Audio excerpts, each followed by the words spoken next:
You'll get the time eventually. If anything, I should be calling this more of a blessing in disguise. Ever since I got this strike, I haven't even bothered working on the weekends. Oh, you got that Friday off. Hey, there you go. Lots of games today. And I'm kind of happy that I didn't do some of the stuff yesterday, because today Asmon didn't go live yesterday, so we're limited on what he's got. That's okay. So we got lots of games and lots of other stuff that we didn't go over yesterday that I'm going to go over today. I am so happy this is the weekend, because that means on Monday this shit should be off my channel and everything should be restored as it should be. Extremely dense objects with such strong gravitational force that nothing. Get up early on Monday and get this fucking video off my goddamn channel, so that way this guy can fuck off. Can escape them. Not even light. It was nice meeting you. Yeah, no? Likewise. You ever wonder if we're the ones pulling the strings? Or just living inside someone else's dream? Do you know what I'm talking about? Even if this is a simulation, the pain still feels real. Neo Berlin, what do I really know about it? She's like you. She needs your help. I followed every thread, reconstructed memories. None of it fits. Those graphics look really good.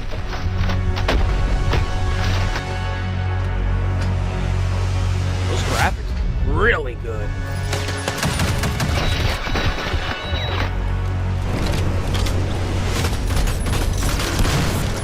Is that a shield? You think you're solving the case. This is so much bigger. What if the case is you?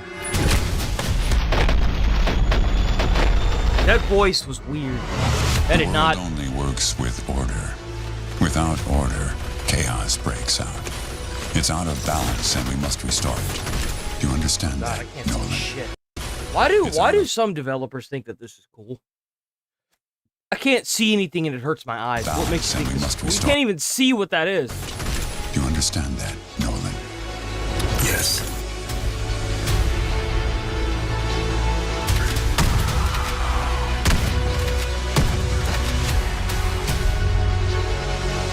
I'm getting some mind's eye vibes from this.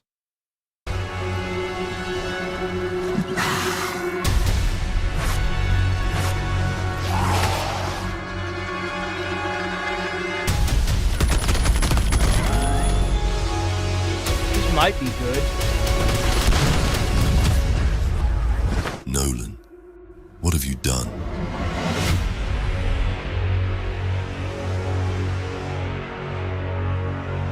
Maybe. Maybe.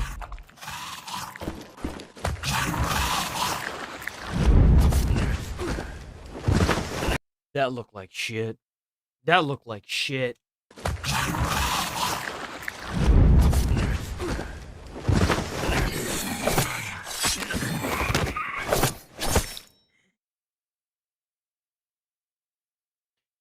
Yo, I'm gonna be watching that Alien Earth over the weekend. I'll let you know how it is. I'm gonna finish up Alien Earth and an anime. I'm gonna be taking my 2 days off. You know, I ain't gonna be stressing either. I'll take my 2 days off, and then next week we're gonna be hitting it hard and heavy all week. All into the finish line, I say.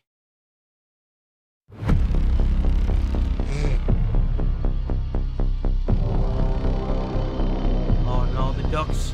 The ducks are here. Oh, you can craft? Is this a survival game where you play as a damn duck? No way. Oh my fucking god, it totally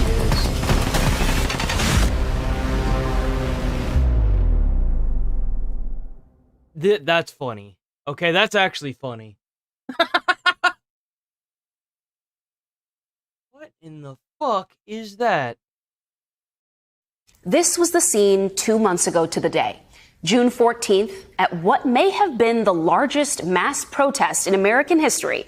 Millions of Americans turned out at No Kings rallies across the country, from big blue cities to small, deep red towns.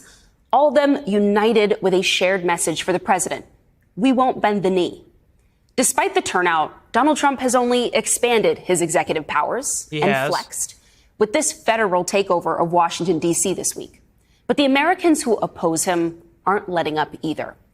Ezra Levin is the co-founder and co-executive director of Indivisible, which helped organize... I think people are just scared of change. That's really what this boils down to. They've been fucked over for so long, they're scared of change. That's genuinely what I think's going on here. Is the No King's Day protest. Terrified of it. It is now holding another national day of action this Saturday called Fight the Trump Takeover in 250 locations across the country. He joins me now. So, Ezra, good to see you. As we get closer to Saturday's protests, what are some of your expectations? So that's tomorrow. Yeah, that's tomorrow. What are you preparing for, and what do you want people to take from it? Look, my expectation is that courage is contagious, and we've seen a lot of courage out there. The Texas reps who left Texas, broke quorum, and defied both Donald Trump and the ruling GOP party in the state to stop the gerrymander in the state. That took guts. That was courage. Oh, and the question is, how do you make that contagious? It can't. Oh, yeah, we should watch Kai as well over the weekend, too, huh? Oh, maybe. All be on the Texas reps. We've got to do our part. Saturday is the part where we make it contagious. Saturday is the part where we show up and show the Texas reps they're not alone. They're not alone in this fight against. So first and foremost, fucker, I doubt you're going to show up. I would bet money that you wouldn't show up. Trump. So if folks are on the sidelines looking at what Trump is doing in Texas, what he's doing in D.C., what he's done to L.A., what he's threatening to do to Missouri and Indiana and Florida, and they're asking, gosh, what can I do? Here's something you can do. You can show the Texas reps who are on the front lines they're not alone. You can show Donald Trump. I hate to break it to you, but in order for a protest to even be remotely successful, it has to be a mass protest every day of the week. Like, people are stopping their jobs. Business owners are stopping businesses and joining in the protest. There's too many people that don't have jobs that are doing these protests.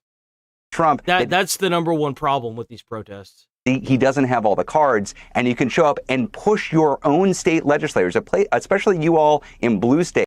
Pouring rain all day. And still, I mean, I remember that morning thinking, might not be a lot of people to talk to here.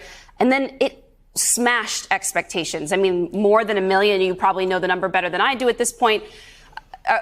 Do you think that's what we're going to see here? Again, a potential record? They did all this for that fucking parade, and the parade still happened because all these people have no jobs. Like, this is what happens when you've got a lot of... I don't doubt that there are some people that do. But, like, when you start having business owners closing up for the day just to protest, then you've got a real big problem. But, like, you've got all these people that are older that are pulling in Social Security. Like, you see a couple old people here, some over here, and you got all these, like, people that don't have jobs. Those really ain't going to do anything for the country. But whenever you start having these people that are, you know, obviously, like, employees and business owners not going in to protest, that's where change breaking starts moment.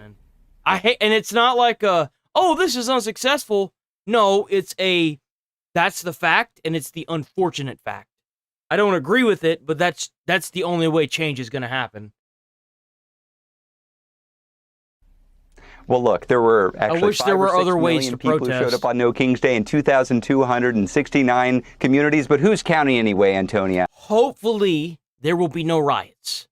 Fingers crossed, there's no riots and it's all peaceful.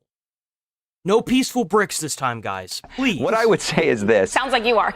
In the fight against authoritarianism, not every single protest, not every single action needs to match the scale or the breadth of the one before it. That's not how you build a successful opposition. You know what's crazy to me? It took them so long to get abortions rights implemented. It took them so long to get gay marriage or same-sex marriage implemented. You guys do realize if you just chill the fuck out, you can have same-sex and abortion rights put back into place at a later date. Like, it's kind of crazy how quick they were able to take those rights away. And I'd imagine it'd be even crazier that they would be able to implement these rights again if somebody else got into office that wanted them back. So, like, at the end of the day, it's a democracy, baby. That's the beauty of a democracy. To authoritarianism. What we've learned from overseas fights against autocratic. We ain't got to watch this whole thing. I just thought it was funny to see that. That's all. I was just like, what the hell is that thing, that floaty? Hi! We're all back! Oh, damn, we got Disney. I accidentally mashed up the galaxy we all know and love for good. Is this a movie? Hold on, wait a minute. This is a movie. I don't want to watch this. Hell no. No, thank you. I thought it was a game. Power Wash Simulator 2! We're Future Lab, creators of Power Wash Simulator. We've had some questions about our sequel and how much it might cost in this changing financial climate, especially given the fact our first game cost less than $25. Considering it has a brand new campaign, higher fidelity graphics, split-screen co-op, a new home-based new equipment, more cosmetics, we have arrived at what we believe is a fair decision. 25? It's the same price. It's simpler that way. There you go. That's right. That's right, boys. $25 to clean up? What the hell even is this?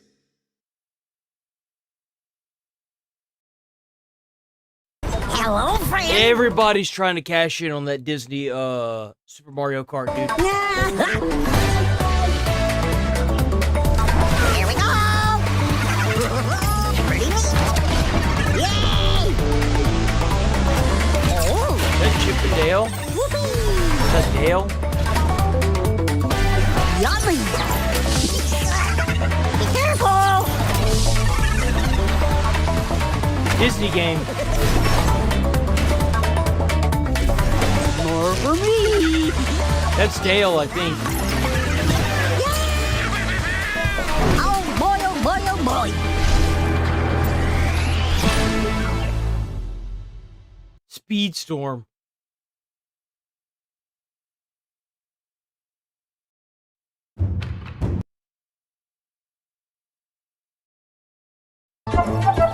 If you've never seen the movie Chicken Run, you are absolutely missing out. I remember going to McDonald's, and each McDonald's toy had a piece of the airplane that they had made in the movie to get away from the farm. I never got that damn airplane. Didn't even come close. But I wanted it so bad. Whoa! No window! Good movie, by the way. It's weird, but it's a good movie.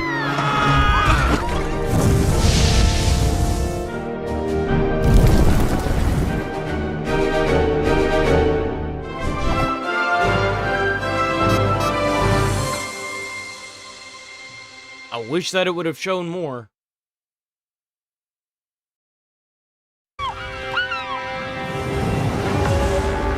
This kind of looks like...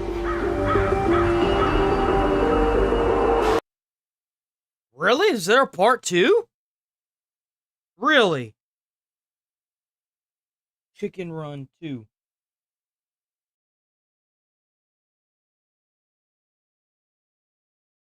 Chicken Run Dawn of the Nugget.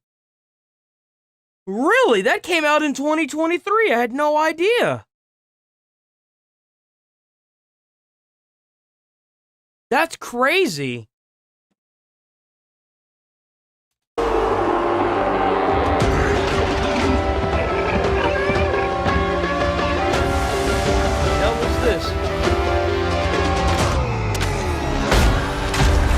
Whoa, hold on, wait a minute.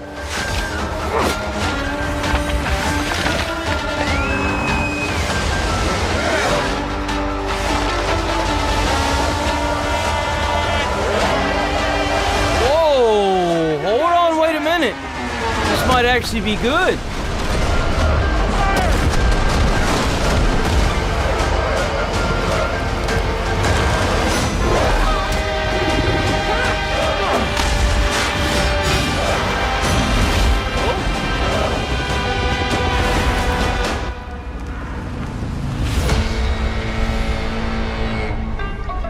Crosswind. Okay.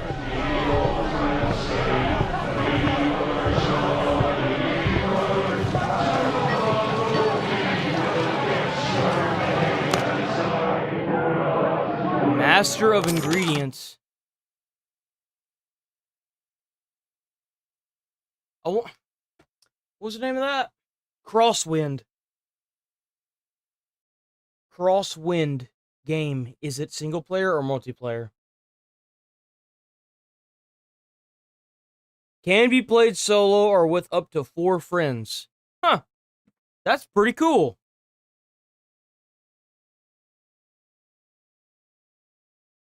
Ugh, I don't want to, but I'm gonna. I don't want to, but I'm gonna. You have been lied to. The corporations want you to believe the vaults are dangerous.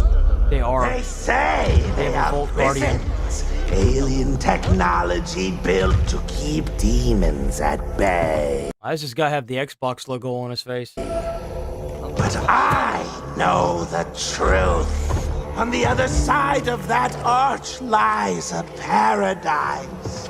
This world we live in, this is the prison! I wouldn't do that. Is where the demons walk. You do not want to open that. Right, you don't. Come to talk us out of it. Do I look like I am here to talk?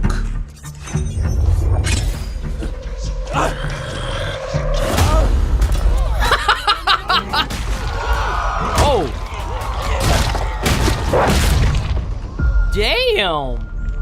Unlike any of you, I have seen what emerges from those arches. I have watched them tear 100 soldiers apart in seconds.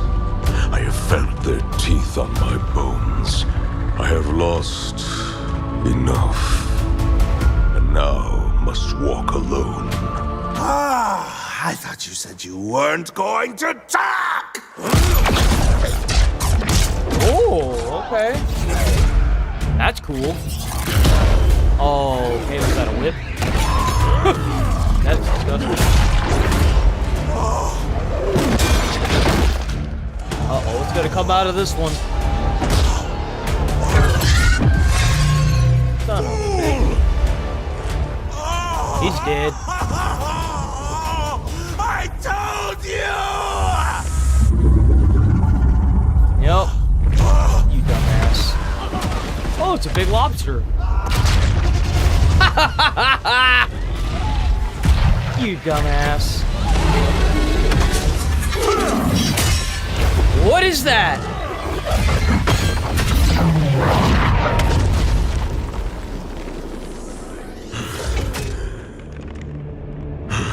Oh, come on, man. You could have fought that. You could have dropped some really good loot. You may all... Asshole! You've ruined all of it! I could have seen paradise! Did he got jellified? No. You're stuck here, alone, with the demons. Oh! Damn! And then... Okay, but the question was favorite ice cream flavor. Forgive me. I had forgotten the joy of a shared fire beneath a brilliant night sky among kindred spirits and friends. The moment carried me away. Pistachio. I kinda wanna hear more about the skull popping. Did you know it is possible to squeeze a man's head so hard his brain turns into a diamond? Okay. No. I mean, under the right conditions. Oh, I have it right here. What? Oh, gnarly. No way. That's crazy.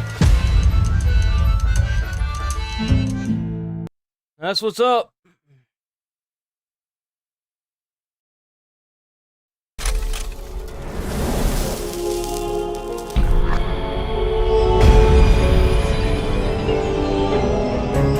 Crystalla is a dark fantasy action RPG. You play as a magically evolved feline creature who's been chosen to embark on this journey to master What the fuck is this?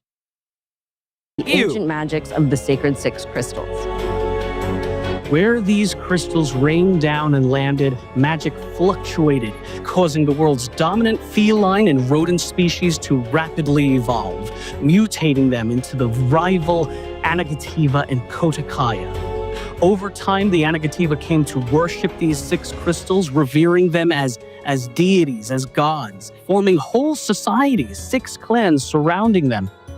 As the chosen initiate from your clan, you begin your gameplay journey by entering a world that's slowly trying to recover from this devastation of thousands of years of conflict between Anagativa and Kotakaya. Crystalla takes place. I want to let you developers know no one's going to play this game. Just so we're clear, I'm not going to sugarcoat it. I'm not going to be friendly about it. The graphics look cool. The gameplay might be okay, but no one's going to play it because everyone's so scared of the woke agenda that there's a good chance they're not going to play it. People have like PTSD from a time where this stuff was rampant. It may not even be a bad game. It's that people are terrified. About 26 years after the end of a great war, marked by the fall of a cruel Kotakai. He's got a magic card on his desk. Did you see that? Years after the end of a great war, marked by the fall of a cruel Kotakayan warlord who many NPCs in-game refer to as the Mad King Adam. The world of Isler was left utterly Puss in Boots! Whole regions were almost completely decimated, and many later people now filled with horrific creatures recently mutated by the spreading corruption. The levels in Crystalla are designed to serve both story and gameplay. There is a lot of emphasis led to the series. I mean, the gameplay looks okay. In the overall visual I would aesthetic play this game. of Crystalla. And electric-powered weaponry. Each of the 6 Anagativan clans have their own color schemes. I like the idea behind it, but why did you guys decide to go with cats? Go hand in hand with their respective regions' environments, as well as clothing and architecture. Because the characters featured in our world are That so looks rich like and crap. diverse, especially the clans and the comprehensive spell trees tied to each one, there's a lot of focus on replayability and customization when it comes to both your character and your playstyle. Oh my god, Also look fair at all the character choices. Color, different like that. length. We're also thinking of adding various quirks, some scars maybe, or different pairs of ears, or accessories. Each class will start with a different weapon set. Holy shit, it's got like actual like Dark Souls stats. Its own set of Willpower, stats, strength, as well as fineness. their own initial feline skills. The Spellblade. feline skill tree is essentially a talent tree. It consists of 4 main categories. Opportunities, so you can tweak when you want to. And for Oh, those that HUD is just like Dark who Souls. spec opportunities, so you can tweak. This might actually be a good game. And for those who prefer to, Skeptical, hack and but slash their way through the game's narrative, you'll still have a fairly good idea of what's going on, what role your character plays in this world as you progress through the proving. But for those who share a love for narrative, the more you listen and the more you read and pay attention, whether it be to dialogue or crystal memories or item descriptions, you may uncover some secrets. The world and its characters will feel that much more alive. if they keep marketing the way they're marketing it, I think it'll work. That was a good trailer. I'm impressed. I'm actually impressed. I don't feel like this is woke. I do. I'm being very genuine. That was really impressive. That actually changed my mind on that. If they keep publishing trailers like this, I think without a doubt in my game, this game will be successful. That was very impressive. I'm always happy to be proven wrong with games. Always. I hope I'm proven wrong. This game looks good. I saw the tank and I was like, ooh, a tank game. At the ready. That's so low.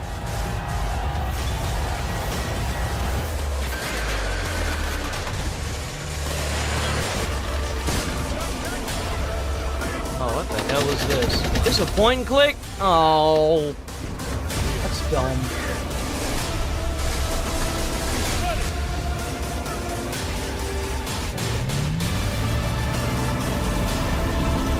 Can you control the tank at all? I've never understood games where it's like this, where you can't control... I would assume you can control the tank, but games where you can't control the tank, like it's 2025. Most people that grew up at this point have operated a tank in a game. It's not hard.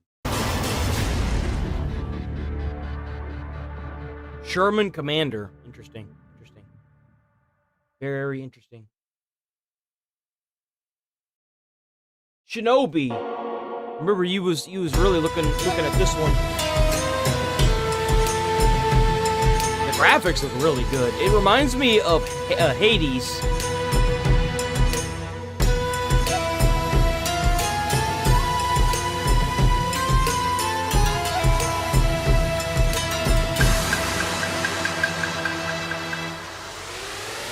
COD. I think Call of Duty's cooked. I think COD's done. Since Battlefield launched. Oh, and it launched in September, but ever since Battlefield's open beta's been live, dude, I think Call of Duty's done. I kid you not. Call of Duty feels like playing Fortnite again. There's so many like weird ass character skins and gun animations and crap. Nobody wants all that crap, dude. People just want to be able to play a fucking game. I think COD's done. They had a good run, but I think this next couple of years will probably be their last. Especially if they keep going the way they're going.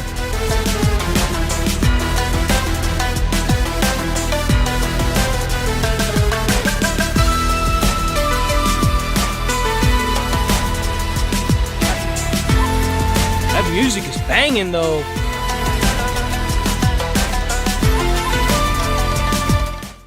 Of course, it's Sega. Arctic Awakening.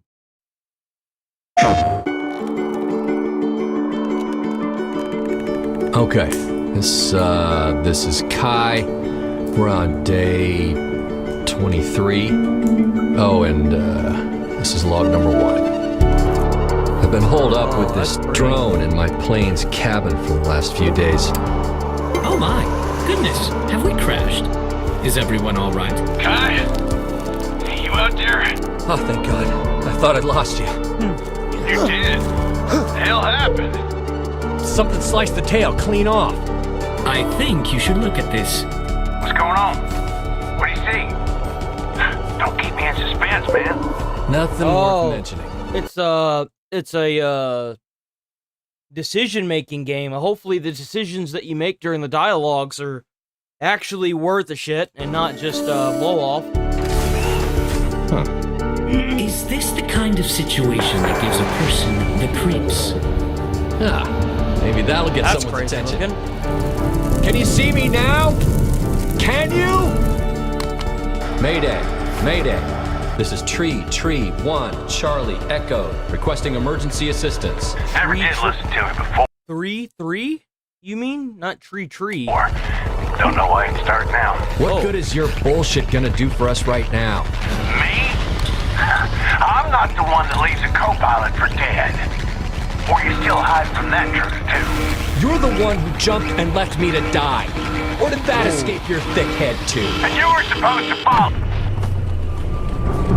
Hey, Donovan. Donovan, you got me.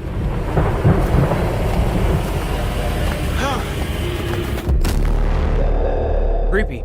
Okay. Game might be pretty good too. There's some more of that Neo stuff.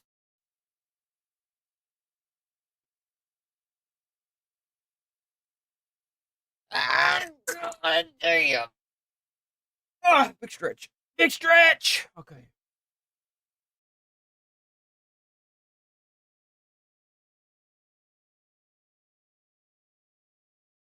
There was a video on Facebook yesterday of a lady that smoked some kind of weed, and it got her so horny at the airport, she literally was naked and freaking out. That's crazy. That's crazy.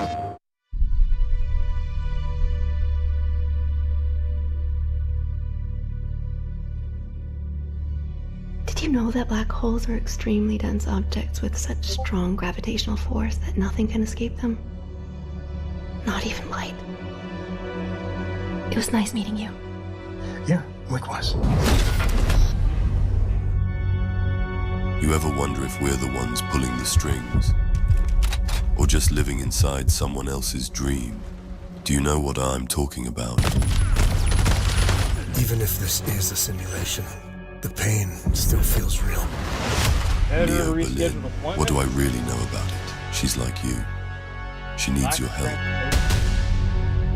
I followed every thread, reconstructed memories. None of it fits. I think you might have accidentally posted the wrong thing.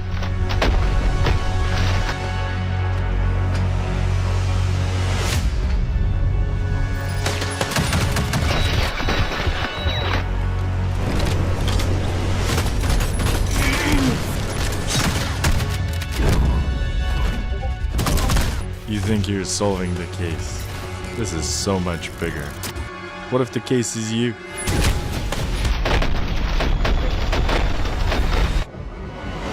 The world only works with order. Without order, chaos breaks out. It's out of balance and we must restore it. You understand that, got it. Nolan? Yes. It's like the same trailer, just had that bit at the beginning. I don't know about this game. I don't know. I'm very skeptical.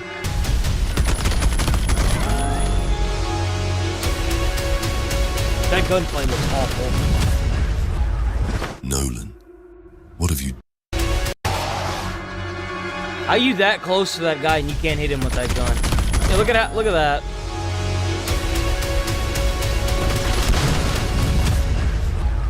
Nolan, what have you done? What have you done? Weird. That's a... I don't know about this game, bro. I don't know. White lady strip. That's crazy. Montenegro. And Jamaica.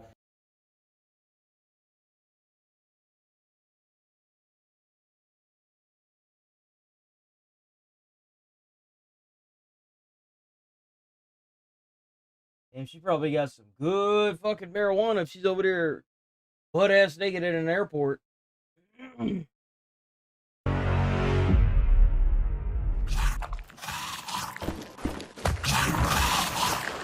It's probably laced with something. Usually whenever you get... This looks kind of bad, dude. I'm not gonna lie. That looks so bad. That looks disgusting.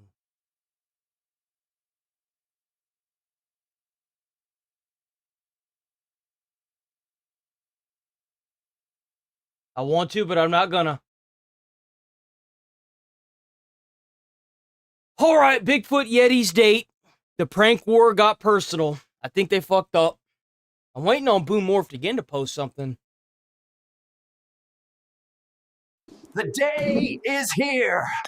My love, my life. Oh, God. Tonight's the night, baby. Sandwich, wine, jungle breeze. She won't know what hit her. This fool thinks he invented romance. Is that jerky? Let's spice it up jungle style. Little protein, little calcium. Perfect.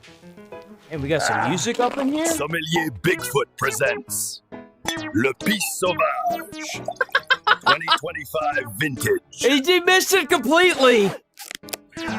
Oh, Oh, he's sitting. Oh, he definitely sitting. Hope you're hungry and ready to sift Damn, the how'd that big stars. gorilla get... What's going on with his fingers, bro? Got the rot, man.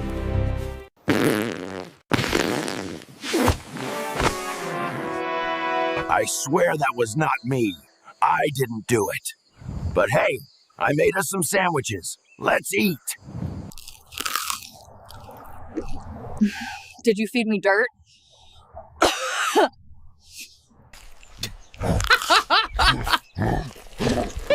Why does this taste like sandbox in Florida? Wait. This tastes like... Is it urine? Public restroom janitor water. Yep. Who bottled this? I can hear you watching and not subscribing. That's right, you gotta check out that Bigfoot Vlogs, boys. Smash that button Hit myself. that Bigfoot Vlogs. How you doing on this? Damn, you got 2K views. That's what's up. Oh, try not to laugh. Fuck. I didn't even realize.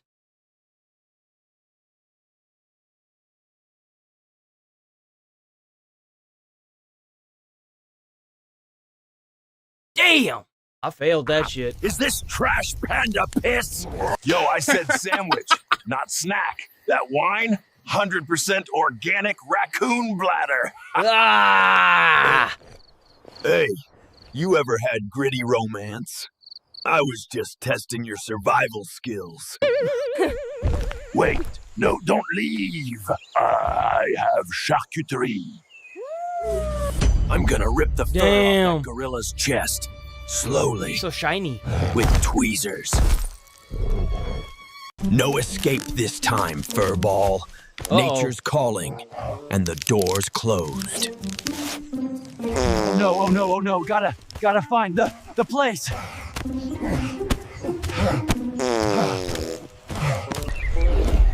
Oh no! Oh no! Thank goodness, almost didn't make it. What the? Damn, he tipped that thing up good. Bro, that thing's gonna be like solid even in a war. Somebody, anybody, help! Help! Anybody out there? Please. Bro, when you gotta go so bad from the Taco Bell that you get telekinetic powers to plead for help without having to move your mouth. And this ain't happening. I'm a mess. I'm a complete mess. Looks like someone's having a crappy day. He thinks he's so slick. But today, he gets a Brazilian. Oh no! Thank goodness. Is that waxing pads? A perfect seat. Just what I needed.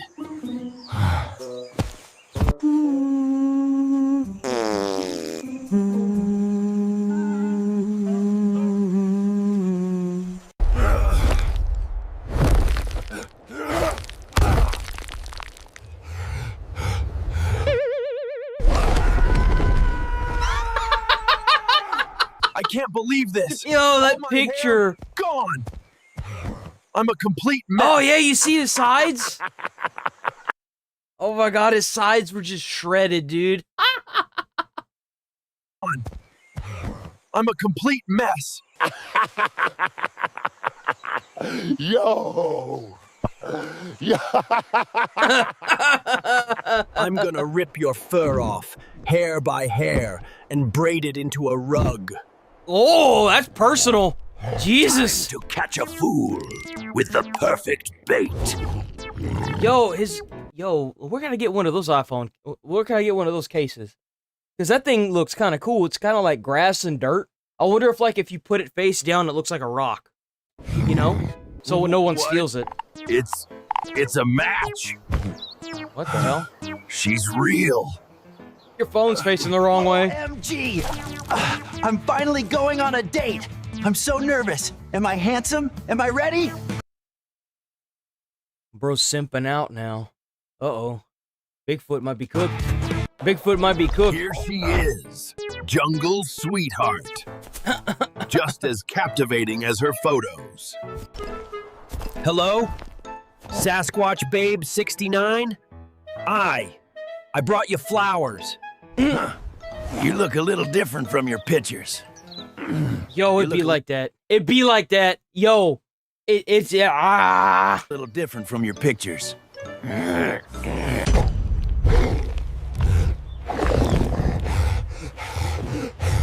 What? What's going on here? Wait, what in the... A wig? And? What even are you? This isn't what I expected at all. Oh, he thought she was real. He's so good. So good. I guess I'll just eat these berries myself. That's depressing. That was a low Enjoy blow. your shower? You're gonna be so smooth. Oh, what is that? Glue? Wait, hold on. I think the AI might have... Oh, no. No. Smooth. What is that? Is that Nair? Put Nair in there?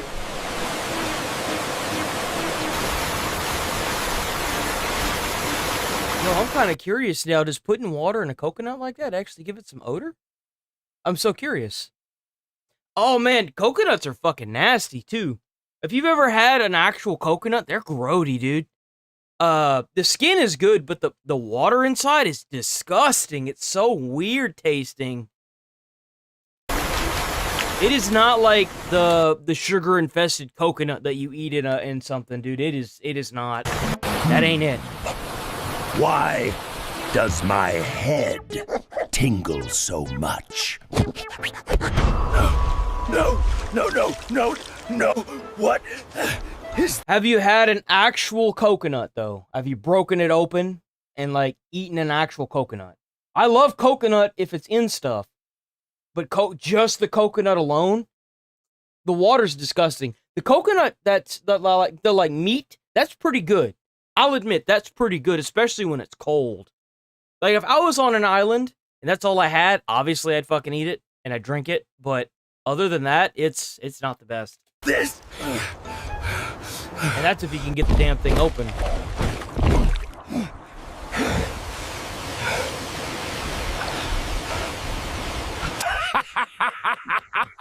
Oh, you grew up on coconut, so you got like a natural taste to it. Okay, it's a little different. It's a little different. I like coconut in a lot of things, but like, I did not expect the coconut water to be so not the best. The coconut meat was good though. I liked the meat. Like I said before, I've said it like 2 or 3 times, and I keep interrupting Bigfoot vlog time's video, but... Oh, he's so smooth! Did I miss it? Oh no, I think I missed it. Wait, what happened? Oh, He's laughing so hard, he's crying, dude. So smooth!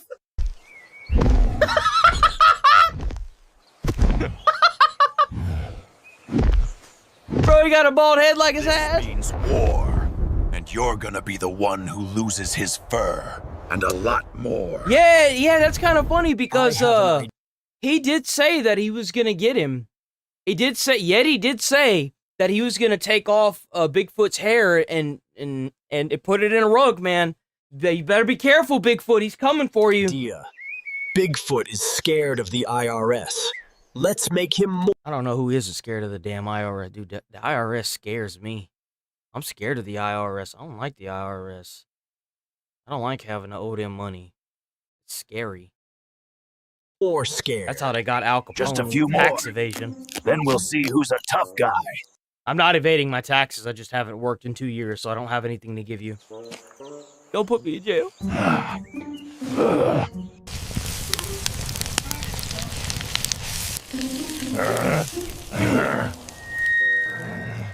Uh-oh, here we go. Here we go. What was that? What's gonna happen? This is the IRS. We know you're in the area. Run! Come out now with your hands where we can see them. What? No. Bigfoot. We have your address. This can't be. I paid my taxes in berries. They're coming for my berries.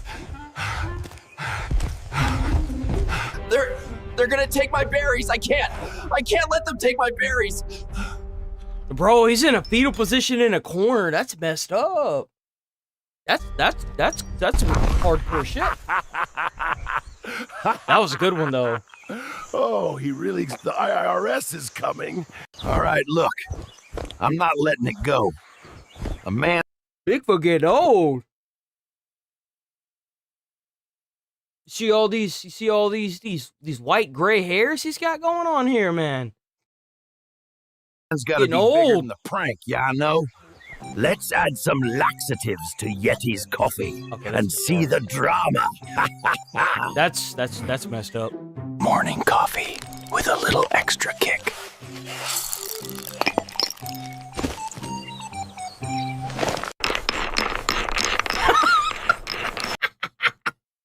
Yellow his face. There's nothing going on behind those eyes.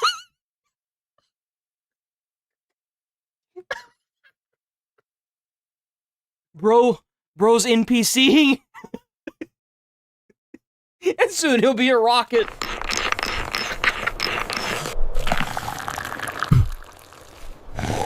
Bro's cooked. That coffee tastes a little different today. I bet it's hitting different too. Oh no. Oh no. The coffee. Did he tape up the... Gotta go now. Did he tape it up? Did he tape up the outhouse? Move. He might not make it. Out of my way. Almost there. Almost there. Finally. Man, I'd have just went in the water, me.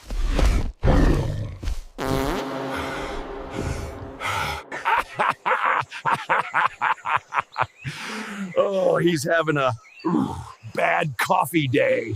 I'm gonna find you, Bigfoot. I'm gonna give you a whole new kind of coffee. That's crazy. Got him good that time. Check it out, Bigfoot vlog time, boys. Good stuff.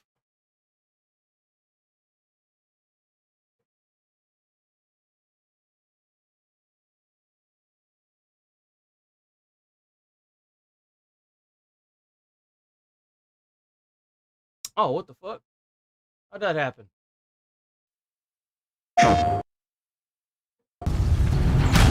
Here we go, we got some combat trailers.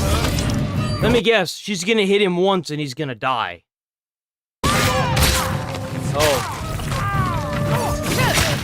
Again, if you're gonna do the gameplay trailer, guys, you gotta do it where you're either on normal or hard.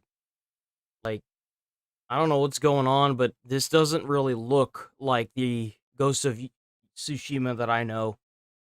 It usually takes more than one slice. It usually takes like two at the most in the hardest difficulty. Quite a bit in the easier difficulties.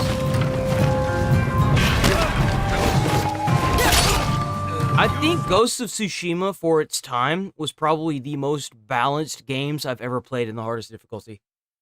Honestly. That was cool. I like that.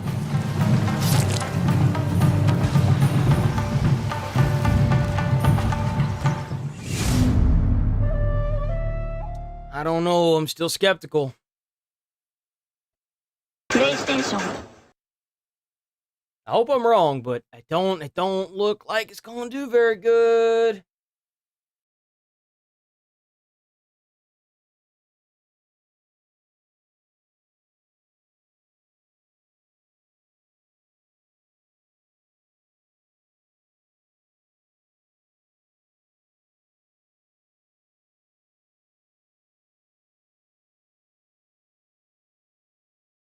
We get some more of this as well. If you are having a bad day, remember, this life is like a wiener. Sometimes it gets... Hold on. Dirty son of a bitch. You know what? Give me the goddamn flashlight. Order! Hiding. Stomach Hoover vacuum built, motherfucker. Today I got Hoover blessed with a vacuum haircut built. down at Sports Clips. I'm finna go with a ball fade. Shit, I'm button like it's a pre-workout scoop. Fred's acting like he logged flight hours. Buster, like the Call of Duty perk. Buster, like the Call of Duty perk. Bunker I'm Buster? changing the oil on this shitbox today. I got new jack stands with my Harbor Freight warranty, so we should be in good hands. Got to make sure your filter What the is... hell's a Harbor Freight warranty? What the fuck is that? What is a Harbor Freight warranty? Lifetime. Oh my god. It's that warranty company that calls you like every 5 seconds to offer you that weird ass lifetime warranty on all hand tools and limited 90-day warranty. It's that warranty that you get a call for that's with your car. They just keep calling and keep calling and keep calling and keep calling. Those people. primed and lubed up. Ain't nothing worse than a dry hole. Diddy approved. No! That! You cocksucker. My hands are too fucking big for this shit. Motherfucker. Sometimes I don't think this dumb shit is worth saving $30. So I've actually fixed a car once. My ex had a Prius, and the slope of the driveway was at such an like an incline that every time she would go up, she had like a 2016 Prius. Every time she'd go up, it would scrape the bottom of the car, right?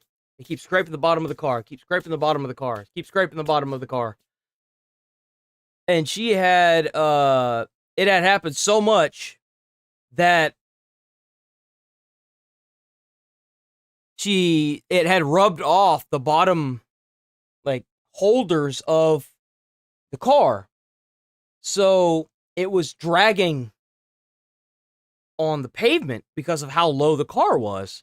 Like because the bottom of a Prius, it has like this, it's the weirdest fucking, I couldn't, the bottom of it is completely covered with plastic or like industrial plastic. And it comes in sections. You've got like the front and the back and the middle. And the front was completely like the plastic was so worn down that it was dragging on the ground. And then she brought it to the dealership and they were going to try and charge her like, I think it was like $500 or $600. And we obviously didn't have that. So I was like, okay, let me see what I could do. And she found the front end of it, the plastic that goes on the bottom. She found the part for it. And she got it on, I think she got it on Amazon, funny enough. And it was like, maybe like $50-$60. It didn't quite fit. So I popped that bitch. I got it up off the ground, right? It was a bitch to get it off the ground. It's so low to the ground. It's so low to the ground. Like, I was nervous the whole time I was doing it. And I got up under there and I pulled that plate off and I put the plate back on there and I zip-tied that motherfucker. I zip-tied it because it was so fucked up underneath that the screws had come loose and we lost the screws. And I was like, okay, I got this. I think for one of them, I actually had to drill a hole through the bumper into the plastic to make a new hole.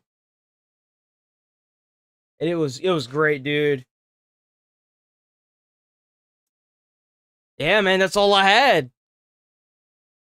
It worked though. She actually had that car for like another like year before she turned it in to get a new car. And I took it too. So, hey, it worked.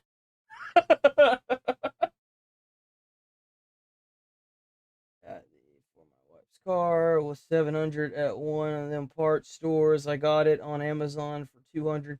You know another way to save money? If you know how to replace it, go junkyarding. Go to the junkyard. You'd be if you can get into a junkyard and find a part, the part person will charge you for it. So if you go in there and you remove the part from a car that looks like that is like your wife's car, you can get it for like as low as $25. Keep that in mind next time something fucks up with your car. Go to the junkyard. Go there and ravage out some of the vehicles there. You'd be surprised what you can find. It's probably still shit in trunks of cars and stuff. Great place, dude. You gotta be fucking joking right now. I'm about to crash the fuck out. All right, I need a bowl pack. Well, guys, Donnie's tweeting his ass off again. Israel called dibs on victimhood, and now I'm flying coach to the Middle East. Love that for me. I knew this was about fucking oil. Jeez, it's always the same shit with these people. Give me a fucking Right? break. Look at all the monster. Why the fuck would you even let go?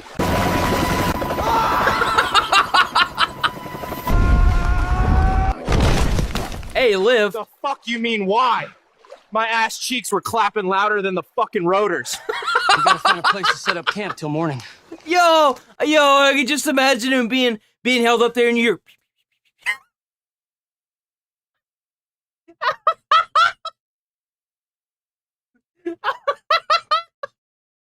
Oh no!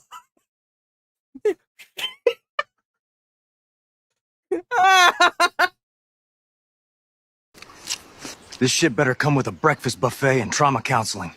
Chat humans leave weird stuff in the woods. Check out this balloon. Oh, what the? Chat. That wasn't a balloon. That wasn't a balloon. That wasn't a It balloon. tastes like old mayo.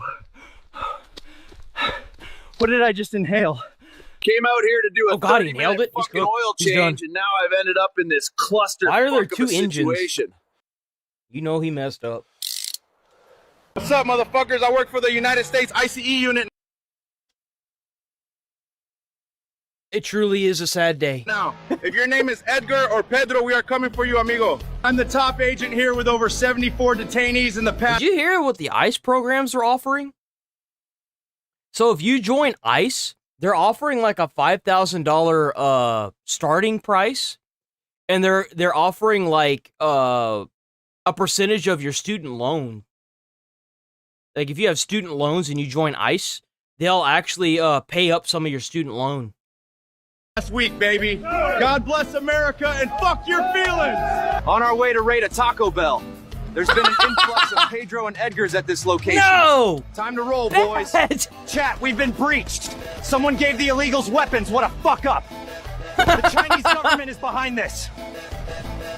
Yo, what's up, chat? Today we're experiencing what it's like to attend a Raider game. Oh, Bro, he's got a grill. The game ain't even start yet. Ain't no way I'm going in there now. Hey, fool, have a modelo ese?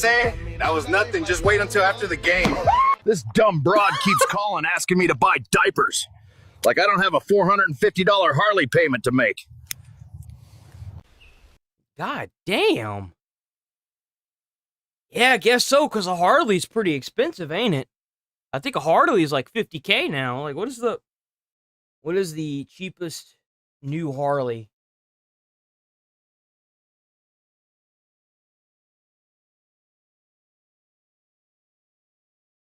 Let me see here.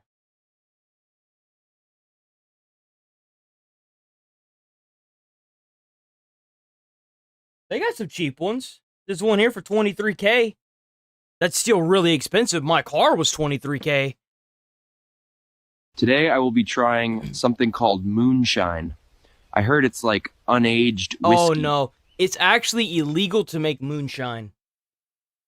Because we were watching the Andy Griffin show and we found out, because I googled it because I was like, is it illegal? Because like, you know, you've got those family members that are like, you want some moonshine? And it's like, no, I don't.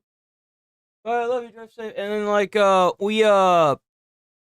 googled it, and it's illegal for actually a good reason.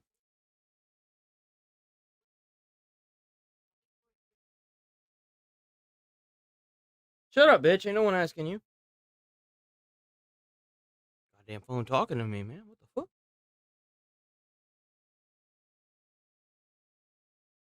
Being listened to. They know. But, it's illegal because the chemicals that you put together to make it are toxic. And if they're not done right, it can kill you. That's why. Now I heard this stuff really can fuck you up. I'm pretty sure that's just for you humans. I'm Tucker. Well, here we go. This is going to be the easiest review yet.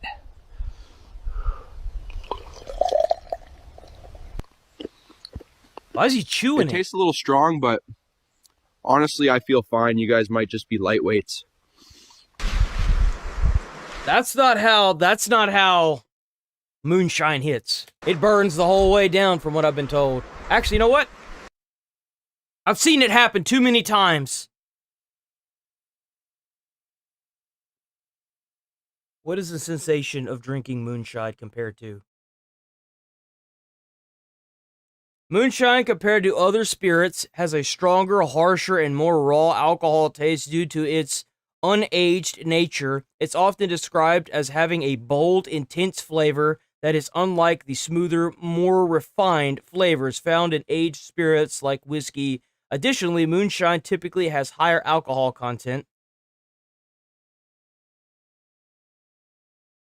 How quickly does moonshine hit?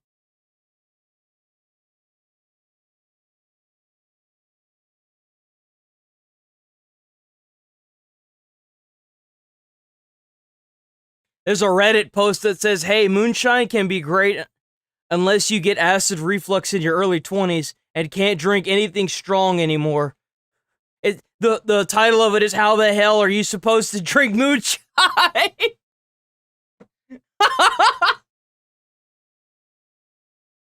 That's funny, dude.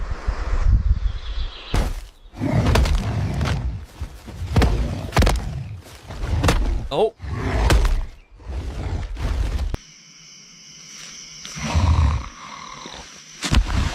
He's out. That's it. Yep. Oh, he fucked up. Oh shit, not again. Hey Yeti, if a man and woman need a marriage license to get married, what do lesbians need? What? A liquor license. I've heard that Bro, joke. What do Mexicans cut their pizza with? I don't know, what? Little Caesars. Shit, boys, I'm fucking cooked. I asked for a low taper fade. Man, bro, he got a mohawk. Fuck supercuts. How am I supposed to pull baddies at the function tonight with this chopped ass cut? That's pretty bad. I always wanted to be gay, so I got a squatted truck. Look, boys, we found a campground. I bet they have a fuck ton of good shit. Crystal Let's Lake. check it Oh, out, dude's cooked. This ain't no fucking campsite, boys. It's a fucking hoe house, but all the hoes are dead. Right? Yo, every single Friday the 13th film. Straight up. Out of here, boys. Boys, now there's this big scary looking motherfucker wearing a hockey mask. Yep, Boys, if I don't there make he it is. to There's snow, I love Jason. all my fans. What's good, bro? You want a piece of Bigfoot, motherfucker? Boys, I've noticed most of you fuckers love the videos. But what is up with you not wanting to see more? It's just an easy fucking hit of a butt. Yeah, I agree. Everything Squatch. Check them out. Well, boys, I guess Mother... We might put a pin in this one until Monday. I need to use the bathroom real quick.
Okay, we bake. Sorry about date. Sorry about date. Okay, let's get it. Let's get it! Let me... Where's my mouse? Why is my mouse all the way over there? You've heard of Dr. House, Dr. Kevorkian, Dr. Evil, Dr. Dre. Yeah. But I bet you haven't heard of Dr. Nudie No Pants. I know I hadn't until today. He was an Arkansas family practice doctor who calls himself a naturist and apparently loved walking around the office completely naked. That's disgusting. What's wrong with these people, man? Seriously. I'm talking whole hog butt cheeks. I bet he's cheeks in the wind, bearing it all in his birthday suit for all to see. According to board documents, this video was taken in 2019 at Diffenay Family Practice in Blytheville. In it, crazy. Dr. David Diffenay can be seen walking around naked, including in the hallway between patient rooms. Man's out here What is even the significance of that? Like, you do realize that if you're in the medical field, you have to be, like, covered up in case there's any blood or anything. That you walking around like that, like, what are you doing? Like, you could be around kids? Like, what are you doing? Are you kidding me? It's indecent exposure. It's against the law, man. What are you doing? Where's this at? Around naked, including in the hallway between patient rooms. Man's out. At Diffenay Family Practice in Blytheville. In it was taken Blytheville what? Birthday suit for all to see. Family Practice in Blytheville. In it, Dr. David Diffenay can be seen walking around naked, including in the hallway. Around between patient rooms completely butt-ass naked. Like, no shame at all. In fact, he's very proud of it. He even defends it by saying that he's trying to promote body positivity and not, like, shaming him for being a nude naturist. Another video clip sent in shows him in the receptionist area walking around 3 women and performing a sex act directly in front of one of the women. The clip ends with him ejaculating on her. According to the doctor, fucking disgusting. What is wrong with this individual? Bro, these kind of people are the people I'd be talking about. We gotta put these people in jail and leave them there. Just put them in, just put them away, just make them disappear. You don't even have to put them in jail, just make them disappear, shit. We need to have, like, a country or something, or an island that we can find where we can just send these people to. Just send them to the island. We'll call it the Island of Hate. Like, come on, just get them out of here.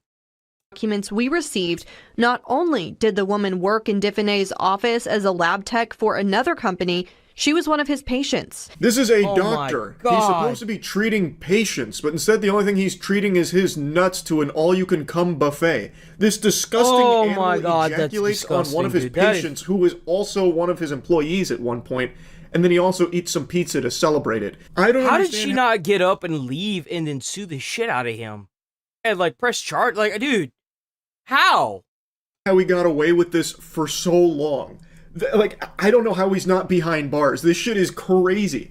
Like, just look at the footage, too. It's not like he's just, you know, naked and just going about his business. He's, like, making sure to, like, put his genitals as close to, like, his employees as possible, trying to get, like, everyone to look at his wiener all out over here. Better if he was. That's still...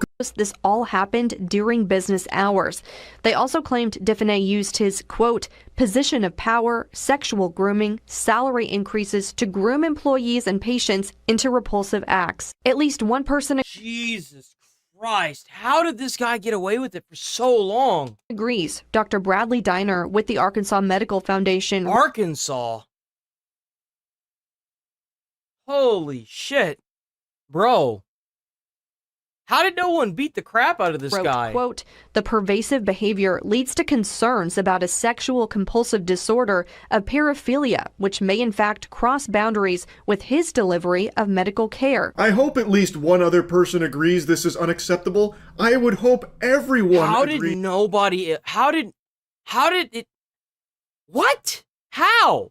How have they not reported this guy? This is unacceptable. He DNA dumped on one of his patients/former employees. He rubbed his magic lamp till the ejaculate genie presented itself during business hours on an employee/patient. Like, I think every single person on this planet would see this, learn about it, and be like, yuck, that's not good, that's really bad, that's horrible even. And apparently has a history of pushing people into sexual acts with him. No shit, this guy would not be responsible for proper care of a patient. You'd go in for like a toothache and he'd probably put you under anesthesia and you wake up with his cock in your mouth.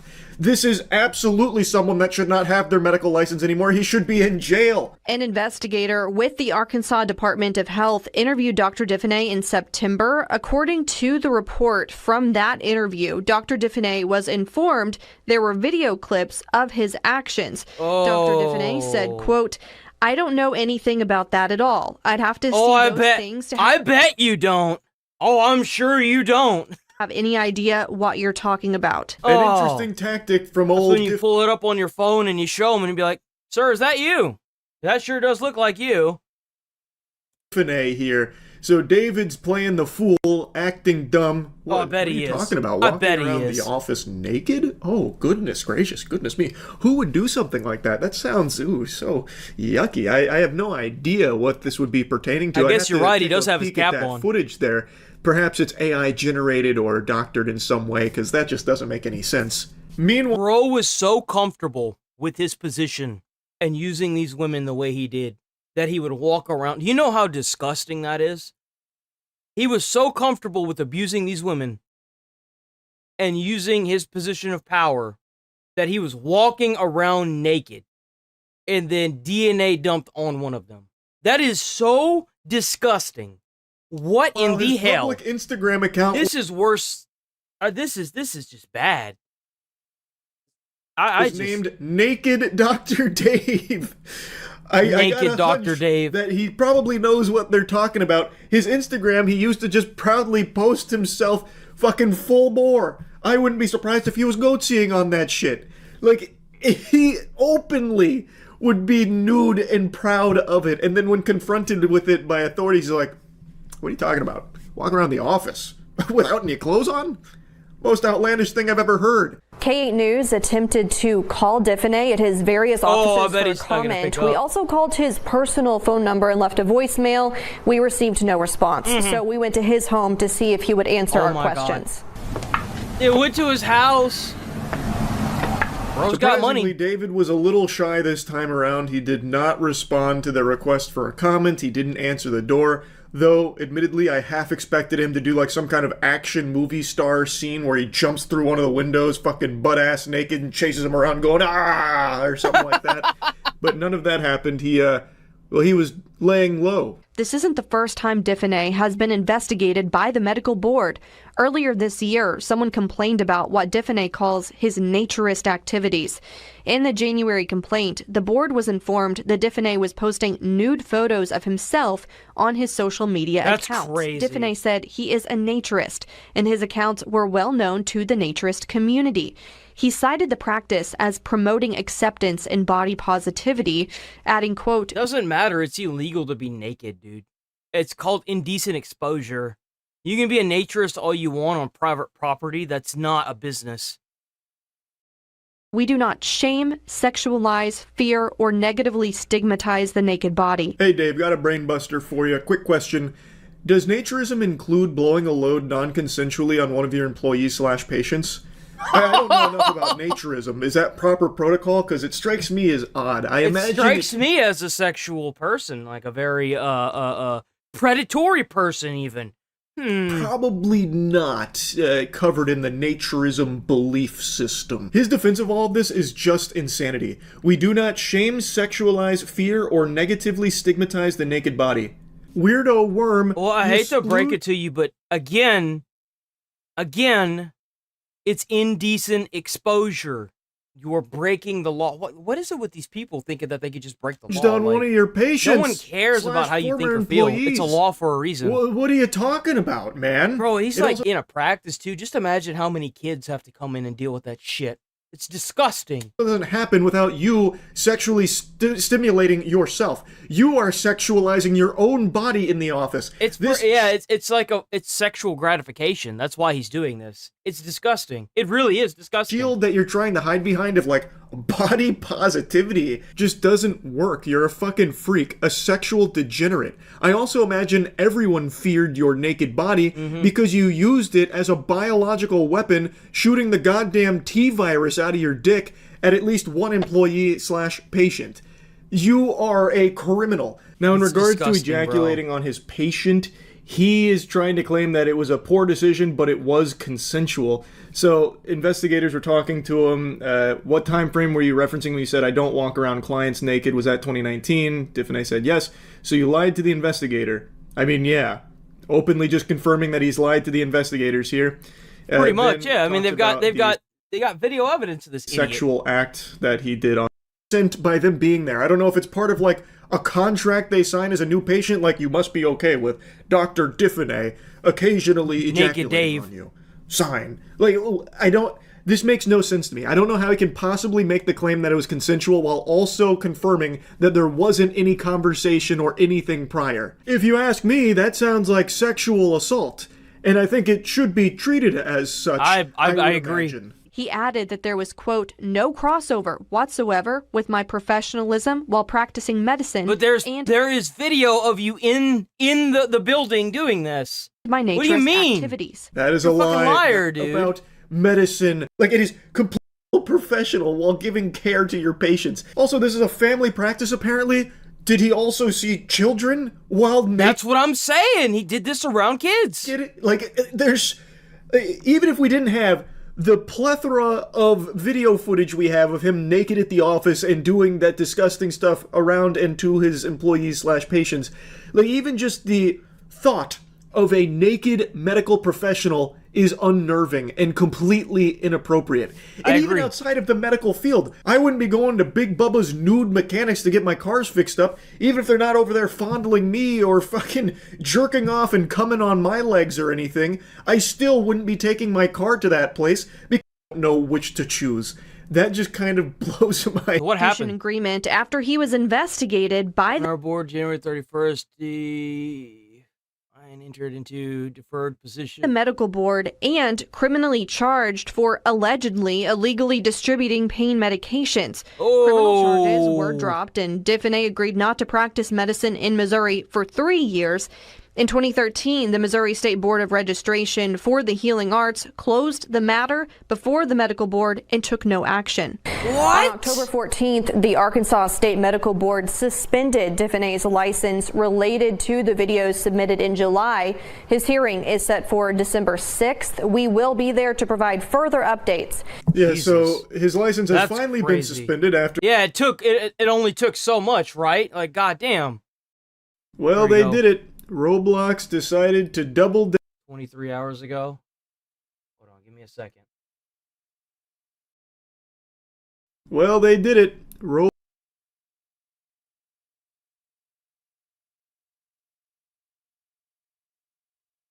was gonna look at... Guess not. Okay. Roblox decided to double down on their decision to ban and threaten legal action against someone that was trying to keep their platform safer for children. Just got permanently IP banned by Roblox HQ and threatened with legal action because he colored outside the lines here. He was a little naughty in the eyes of the Roblox corpo overlord. I love how the pedos can get away with being naughty, but the people that are calling out the platform, gotta get those out of here. The fucking weasels in suits over there, those grease goblins. Apparently when Schlepp was young, he was the victim of a bad actor on Roblox. And as he grew up, he wanted to do what he could to make the platform safer for children so they didn't have to experience... It's sad that victims of what happened to them have to grow up and do what the developers of the fucking game won't do. This upsets me by magnitudes of 20. The fact that we have this big-ass corporation that's willing to sit by and let children get groomed blows my fucking mind. It's absolutely appalling, and it's completely fucking disgusting. And as far as I'm concerned, these CEOs and developers need to go to jail for harboring fugitives. What he did, and thus he started actively catching predators and has actually had a few of them even arrested. He is doing what he can to just try and make the platform safer. Roblox takes a huge issue with that. One of the big criticisms of Roblox that has existed for years is how poorly they handle predators on Roblox. Of course. They are very hands-off when it comes to safety. Basically, their philosophy... Which is not good whenever you've got a bunch of kids on your platform. It's a terrible down thing. To the old Luigi method in Mario Party, where if you do nothing, maybe you'll win. But in this case, that is not happening. You see, their tactics here of basically just plugging their ears and closing their eyes and then wiping their ass with all of the reports that flood in, it's led to a massive issue with Roblox where there has been a very common occurrence of predators preying on kids through their platform. You've probably seen tons and tons of headlines about pedophiles through Roblox and spun around on it or something. I guess when the package arrived and threatened legal action. That has led to a huge shitstorm for Roblox, rightfully so. This has made headlines across the... But it's not like they were going behind Roblox's back for it. No. Schlep was actively providing Roblox all of the evidence. We heard about this yesterday. All the evidence that was being turned in while the person was being acted like... So that like the two-phase attack was they would turn in the pictures and all the chats into Roblox. At the same time, they would do it for the police as well. Reports even sending a physical binder to the Roblox headquarters, and still they sat on their hands, put their thumb up their ass, and spun around on it or something. I guess when the package arrived there, they must have treated it like the Unabomber was trying to reach them or something.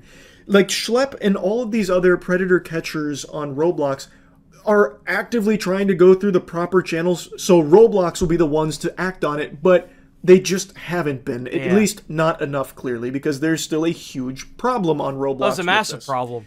So, Roblox shut him down and threatened legal action. Yeah, a cease and desist. That has led to a huge shitstorm for Roblox, rightfully so. How many cease and desist letters have they sent out? How many cease and desist letters has Roblox sent out?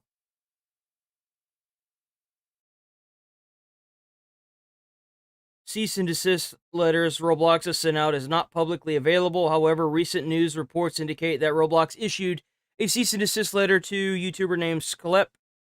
Is known for exposing alleged child, blah, blah, blah, blah, sharing or soliciting. So there's more. How many confirmed cease and desist letters has Roblox sent out?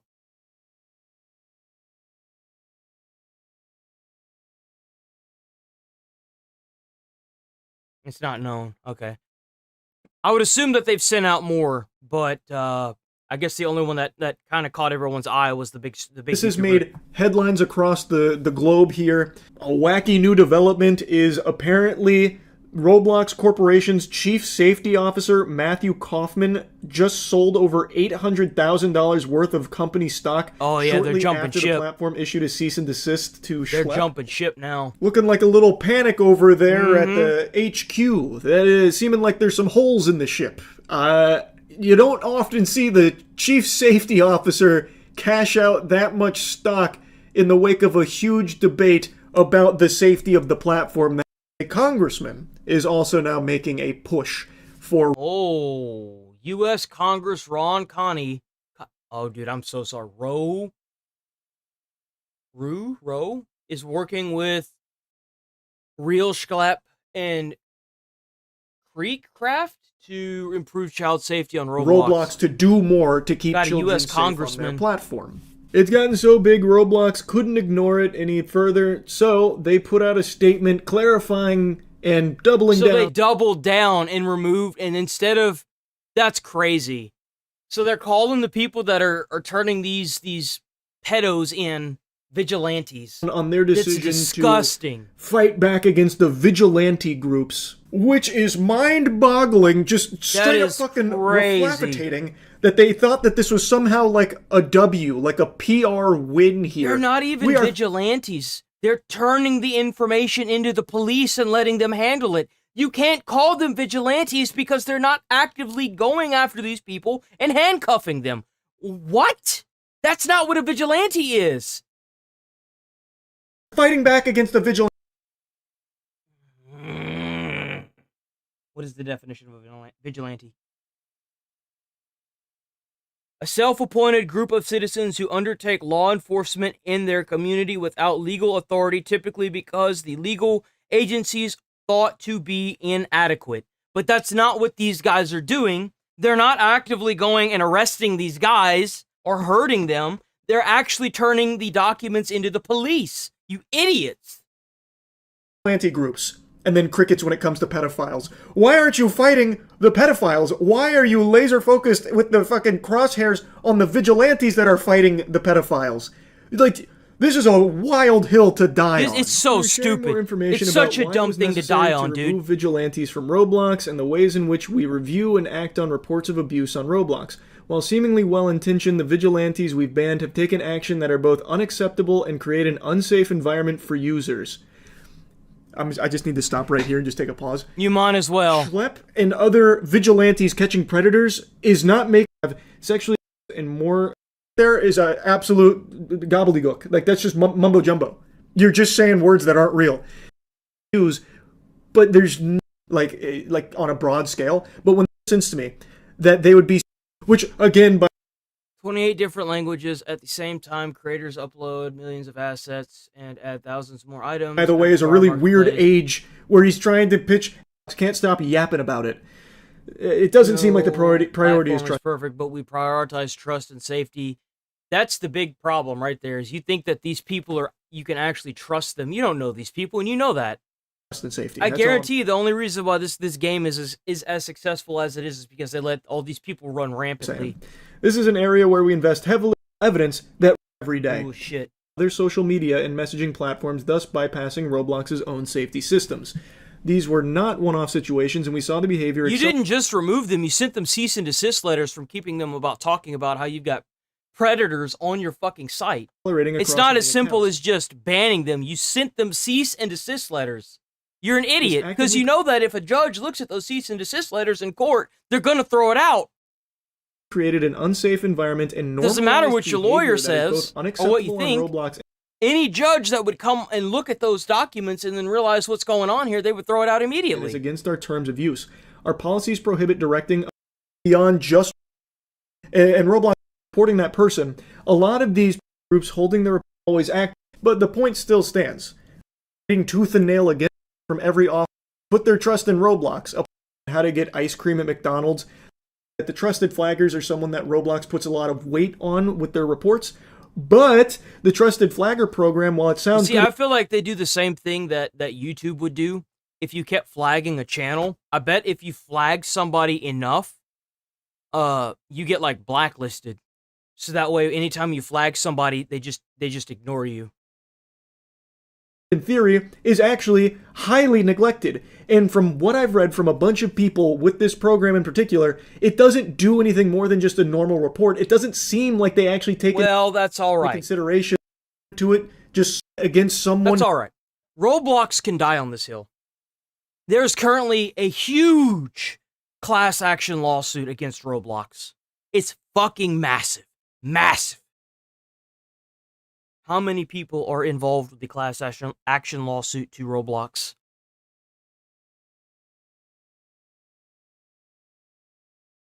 As of August 15, 2025, there are multiple class action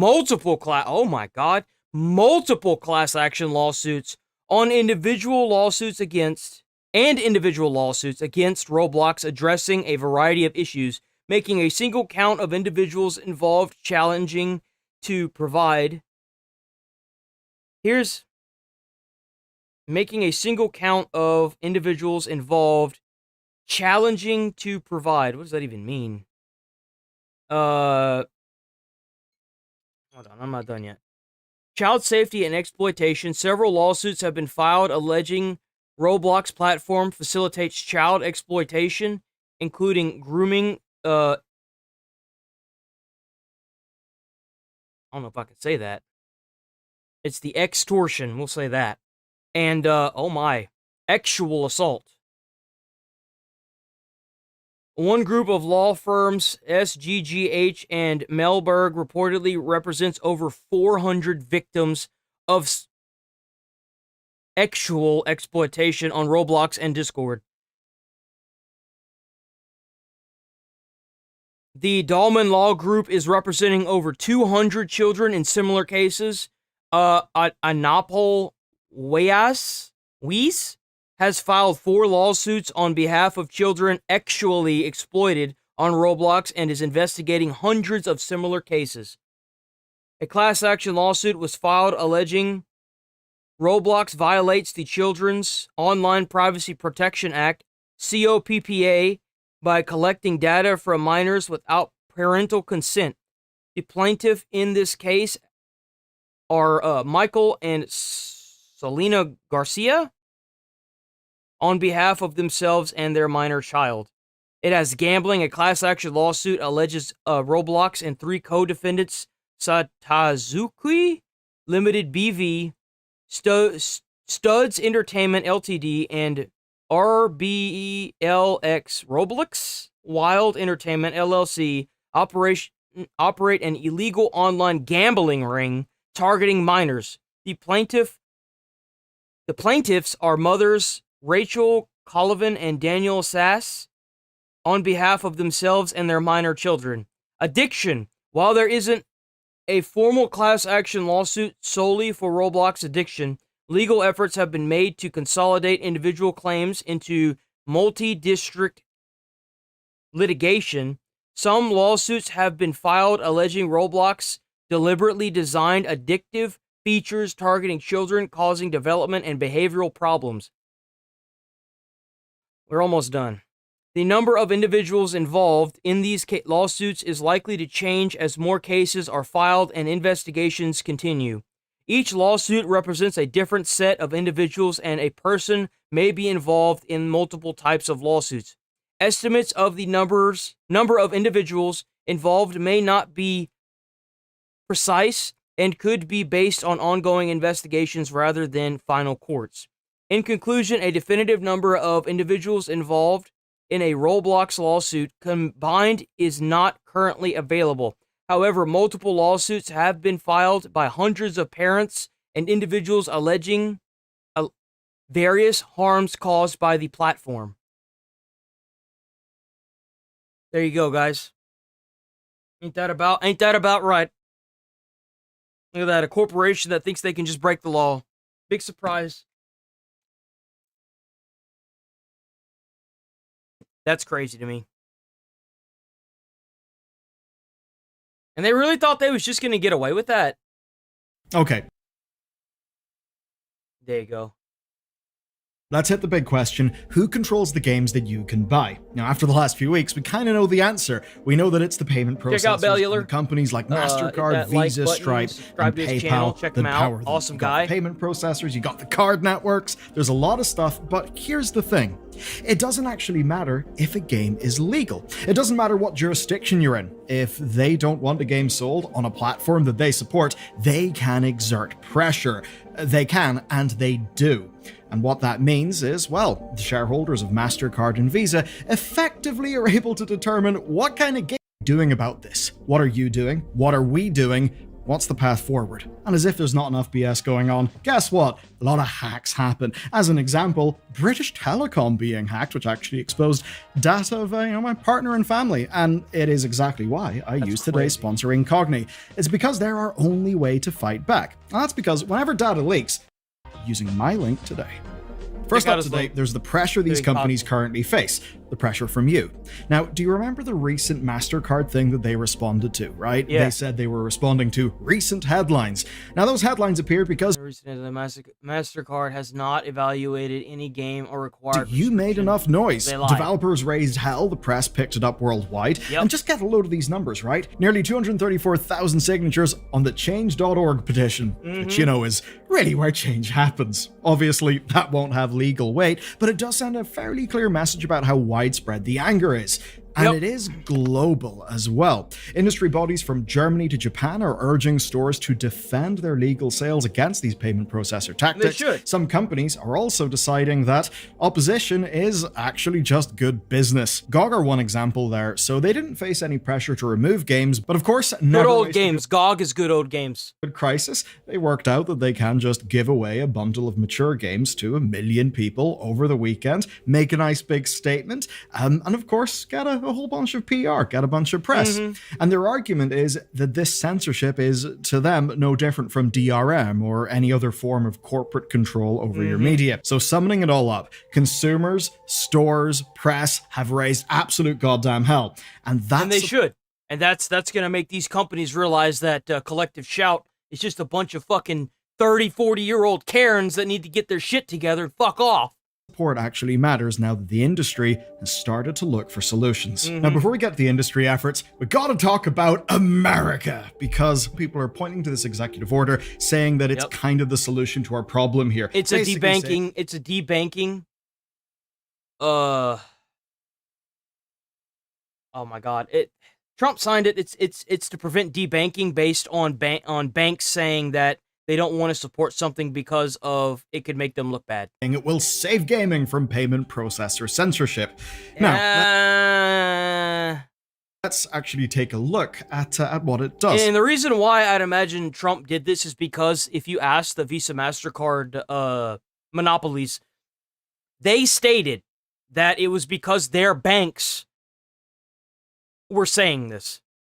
Everyone knows it wasn't, but like usual, you know, the older people, they're taking a little bit longer to get an idea of what's really going on here. So it's not gonna stop this. What's gonna stop this is legislation that's gonna prevent Visa and MasterCard company from doing what is essentially what banks are doing, which is debanking. Debanking is where you can get refused a bank account if they feel like it's going to be used for an illegal purpose. Not that they have proof, that they feel like it's going to make them look negative or put them in negative light.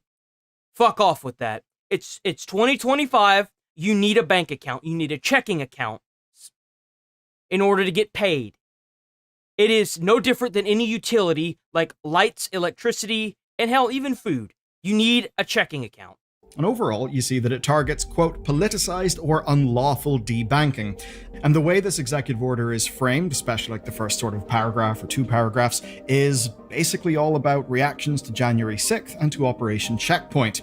So, essentially, it's targeting cases where banks deny services based on political beliefs or religious views. Basically, the administration is protecting people flagged for shopping at Cabela's, gun shops, energy companies, but very much not video games, not adult games. Those are not mentioned at all. Now, gaming Twitter in some spaces has kind of just taken this to mean that MasterCard can't censor anymore, but that's quite No, they can still do it.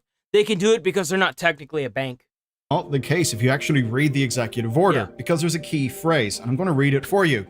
Banking decisions must be based on, quote, individualized, objective, and risk. I'll read this. It is the policy of the United States that no American should be denied access to financial service because of their constitutionally or situatorily protected beliefs, affiliations, or political views, and to ensure that politicized or unlawful debanking is not used as a tool to inhibit such beliefs, affiliations, or political views. Banking decisions must instead be made on the basis of individualized, objective, and risk-based analysis. Based on content for political reasons. They're quite simply saying that it's a business risk. And under this order, them doing something, accepting business or not accepting business because they see it as a risk is perfectly fine and something that they can do.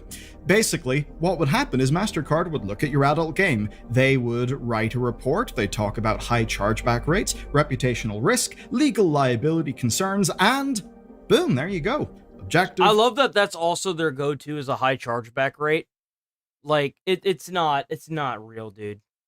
It's not real. Stop with that nonsense. It's not real. It is risk-based, individualized.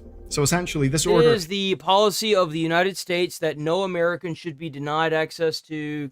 Oh, we already read that. protects, quote, lawful business activities. But payment processors never said that adult games were illegal. That's not the claim they're making. They just said that they were risky. It's a different argument. It's a different problem. And this executive order is not targeted towards this specific problem. Gaming Twitter might be celebrating, It's for banks. It's not for payment processors. but while they are, MasterCard's lawyers will literally be laughing because with the wording of this order, they now have a clear pathway to prove compliance and, of course, to earn some money for writing up some legal reports. So, this is not a win. This quite simply is the status quo with extra paperwork. We shouldn't really expect this to be particularly relevant to today's story because it's not really a story about political speech. So with that mentioned, you will be as radical as, say some players and developers would like. They're not going to demand total free expression or an end to all censorship. Take as one example the International Game Developers Association. You may know them from a little event they run called GDC. Now they say they're, quote, seriously alarmed at the pressure on stores from payment providers. And they essentially frame the whole thing as censorship. And they're particularly strong in this because that's absolutely what it is. It's a form of censorship. That's absolutely 100% unequivocally what it minority is. Developers in an outsized way. Now, obviously, they do what they want. Now, they're already doing. So with all that going on, the onus is now on the payment processors to change their policies. However, that's probably not something we can rely on, so what about a more structural solution? One with real teeth? Well, that's where we go to the United Kingdom's Yuki. Their statement's fairly interesting. It's theoretically a stupid waste of time. Happens at purchase. USK, and under their free system, developers submit games to online stores. Now, the content survey then automatically assigns a generic rating, and then it matches categories for each regional board. And this does actually matter because, say, Germany and Brazil don't allow for unclassified game sales. That's part of another fun Protect the Kids Act called the German Youth Protection Act that came in 2016, where any game in Germany has to be rated by that ratings board. Now, on Steam, that means that unrated games get geo-blocked. So, turns out for our friends in Germany, you guys are just missing loads of unrated games. Now, this is mostly just impacting older games from before any of these systems existed. But Yuki's argument here is simple, right? If this legally enforceable system exists, payment processors should trust it, right? Why do they have to bother just stepping into this entire thing? They're stepping in because they want to control it. Literally just. They're so afraid that a group like Collective Shout can create bad headlines that they're just being way oversensitive. Because in theory, this exists and it should protect everyone. Now, it's not perfect. There are issues. It still does concentrate power with bigger stories to this, as pointed out by Bruno Diaz and other writers refusing to stock adult-only games. Or they could go and demand removal of all 18-plus games per their policy. 18 plus is, No, I think Grand Theft Auto is in for mature. I mean, I think that's 18, actually. How old do you have to be to purchase Grand Theft Auto? At least 17 years. That's because I'm in Texas. Which, of course, right now we do just from refusing funds for arms sales, energy companies, or crypto. And I don't know, I guess bill, but reality as a policy. I guess crazy. In a way, I really do think this is crazy. I think that it's crazy that they might actually still be trying to get away with this, all because now, of as like for a the groups small who are group of retards agitating all of this stuff, like say Collective Shout. It really bothers me. Well, they've been opposed to what these people have been making for a very long time indeed, and they're using decades-old playbooks. Just they're doing it with modern tools. To give you an idea, the reason why they started going after the payment processors is because the Steam company just ignored them. Because, like, why wouldn't you? They're losers. Creators for making works that they personally don't want to see is essentially their MO. This sort of opposition is not a brand new thing. We had the Satanic Panic. We had all of the video game violence stuff that happened, like, was it sort of early 2000s and stuff? Remember the Mass Effect Fox controversy? It's just the same thing happening again. The difference is impact, because, well, social media, headlines, all this becomes something that is fairly normal. And, the sorts of sorts of things that are going. I think that is. Check out Bellular. I think that's it. We're gonna watch with this video. There's not really much else that I haven't like already looked at. Whenever it comes to this, check him out. Hit that like button. Bellular News. Check him out. Awesome guy. I'm gonna use the bathroom real quick, and then we're gonna keep rolling forward.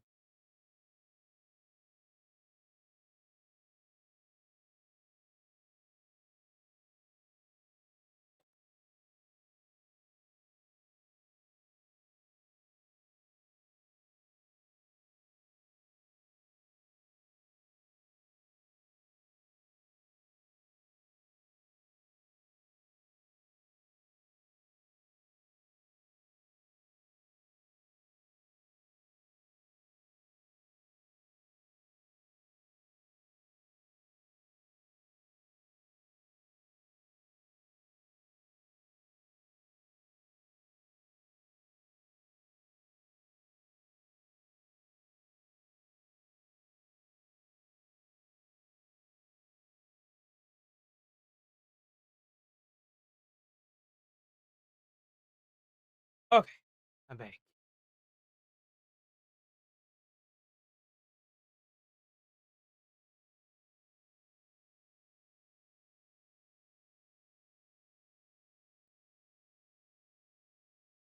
Okay.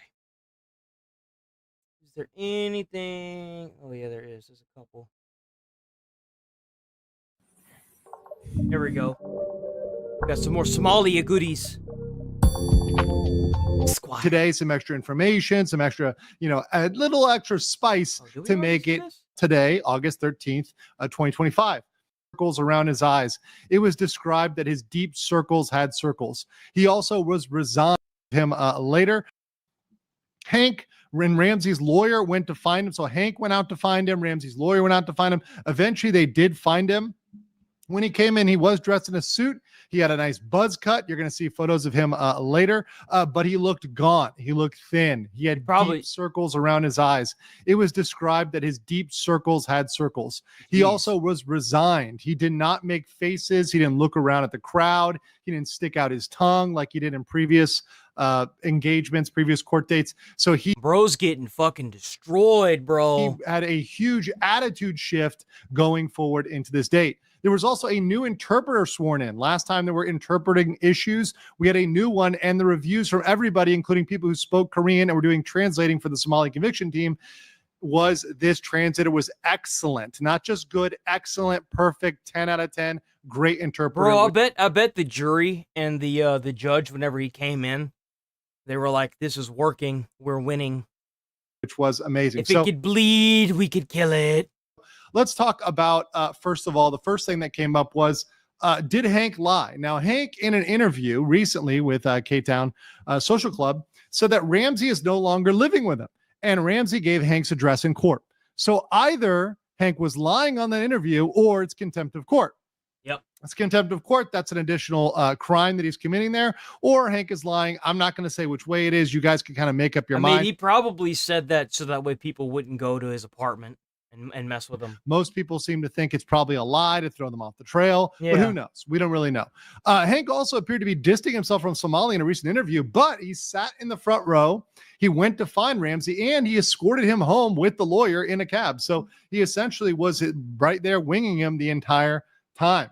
And right now we're going to get into the next part, which was a disaster, which was Ramsey's lawyer. Now, this is not to say he's incompetent or there's anything in terms of skill. Once again, as a lawyer, even if you're an amazing lawyer, you can be handed a bad case.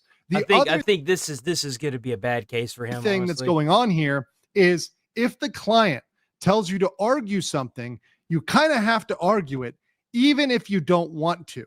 So if the client says, hey, I want to plead not guilty, but you don't really have any evidence, you don't have any backup, the argument really doesn't work, well, you have to go with that. He must be talking about the deep fakes, how he doesn't want to get charged for distributing them. He wants to get he's trying to get off not guilty for distribution, but he did, I believe he claimed that he made them. A really good lawyer, even an amazing lawyer, can kind of be put in a bad place. And I kind of feel bad for Ramsey's attorney because it's very clear that Johnny and his, fools Johnny's cooked, man. Let's be Discord, honest here. Are Bro is fucking donezo. There's feeding no these way. arguments in that just do not work in court. They're not Korean lawyers. They don't know Korean law. Johnny's not a Korean lawyer, but he's trying to force these arguments that just don't work in the Korean system. Yeah. And it led to a lot of losses today, loss after loss after loss. There was not a single, and perhaps the dossier prepared by his Discord by this. He could not answer. He said, hey, we submitted that to the court. So, hey, what evidence do you have? And the lawyer was completely flustered by this. He could not answer. Well, what did he think was going to happen? We submitted that to the court. So, you should have that, right? But he couldn't, when pressed, give any of the information, any defense at all. He couldn't remember any specifics. That's not good. Now, what may have happened here is Johnny may have had this packet of information, perhaps the dossier prepared by his Discord, which was submitted to the judge or submitted to the court. However, he kept the lawyer out of the loop. He should have given it to the lawyer and made sure that the lawyer knew what he was submitting. There could be some bad stuff on there that could actually condemn him. He memorized that, didn't really go through it. Maybe he's busy, maybe he didn't have time, maybe he didn't understand it. Who knows? We don't know what's going on, but that was a very bad look and did not look good in court. Beyond that, Ramsey's lawyer tried to complain about late notice and procedure, and he tried to kind of make it sound like the prosecution was doing something bad or untoward or unofficial or breaking the rules. And now the prosecutor, and I have been in this courtroom, I've seen the prosecutor. The prosecutor looks like a very nice, mild-mannered, calm guy. I watched him an entire day in court cases. I sat in another day and watched like 6-7 trials. This guy never was aggressive. He never got angry, was very calm and collected, very professional.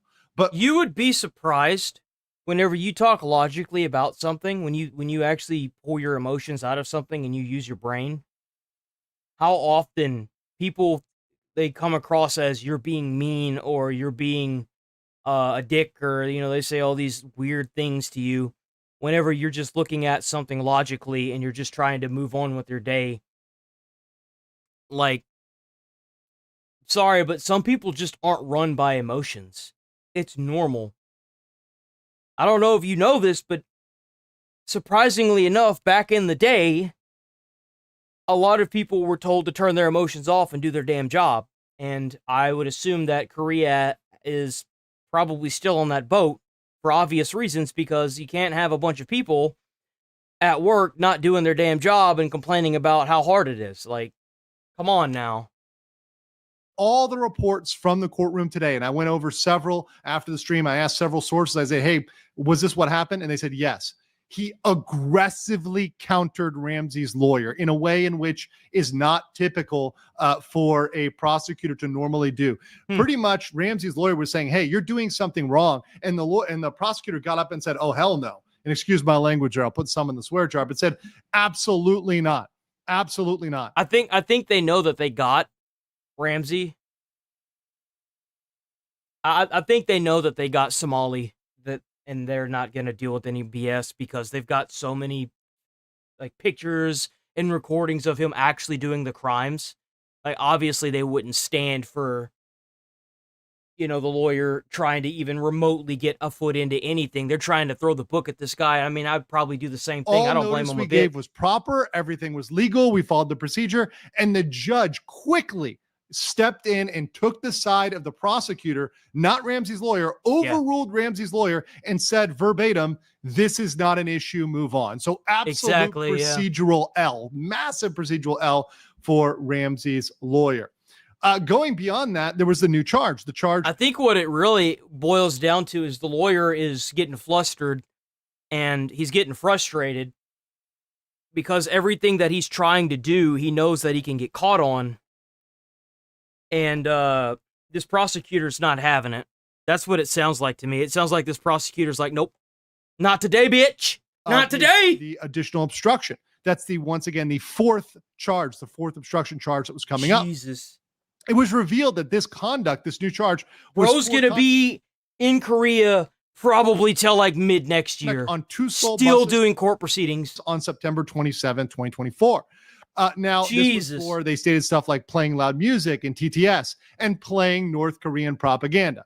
Now, mind That's you, a big one. He is not charged under the terrorism statute, under the terrorism law. Yet. He's still charged under obstruction of business. So it doesn't change the nature and make him guilty of terrorism. However, it does conclude that they were factoring in the fact that he was playing North Korean propaganda. Maybe that's how they're going to get him.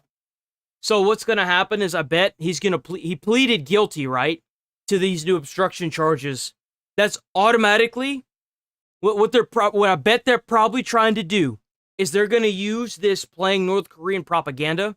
They're going to try and get him. It's going to be okay. So let me break it down. So they're going to try. They if he pleads guilty to this, he's going to get the North Korean propaganda, playing the North Korean propaganda. And then I'd imagine he's got other charges that have him doing stuff that's like pro North Korea, right? So they're going to put that together, that he pled guilty to these things. They're going to come up with the terrorism charge, and they're going to slap him with it. Watch. I bet that's what they're going to do. Because they also have him saying the other things of like what he had said, and he had to plead guilty to that because it was recorded. So I guarantee you what's going to happen here is if he keeps pleading guilty to some of these charges that involve North Korea, he's going to get slapped with that terrorism charge.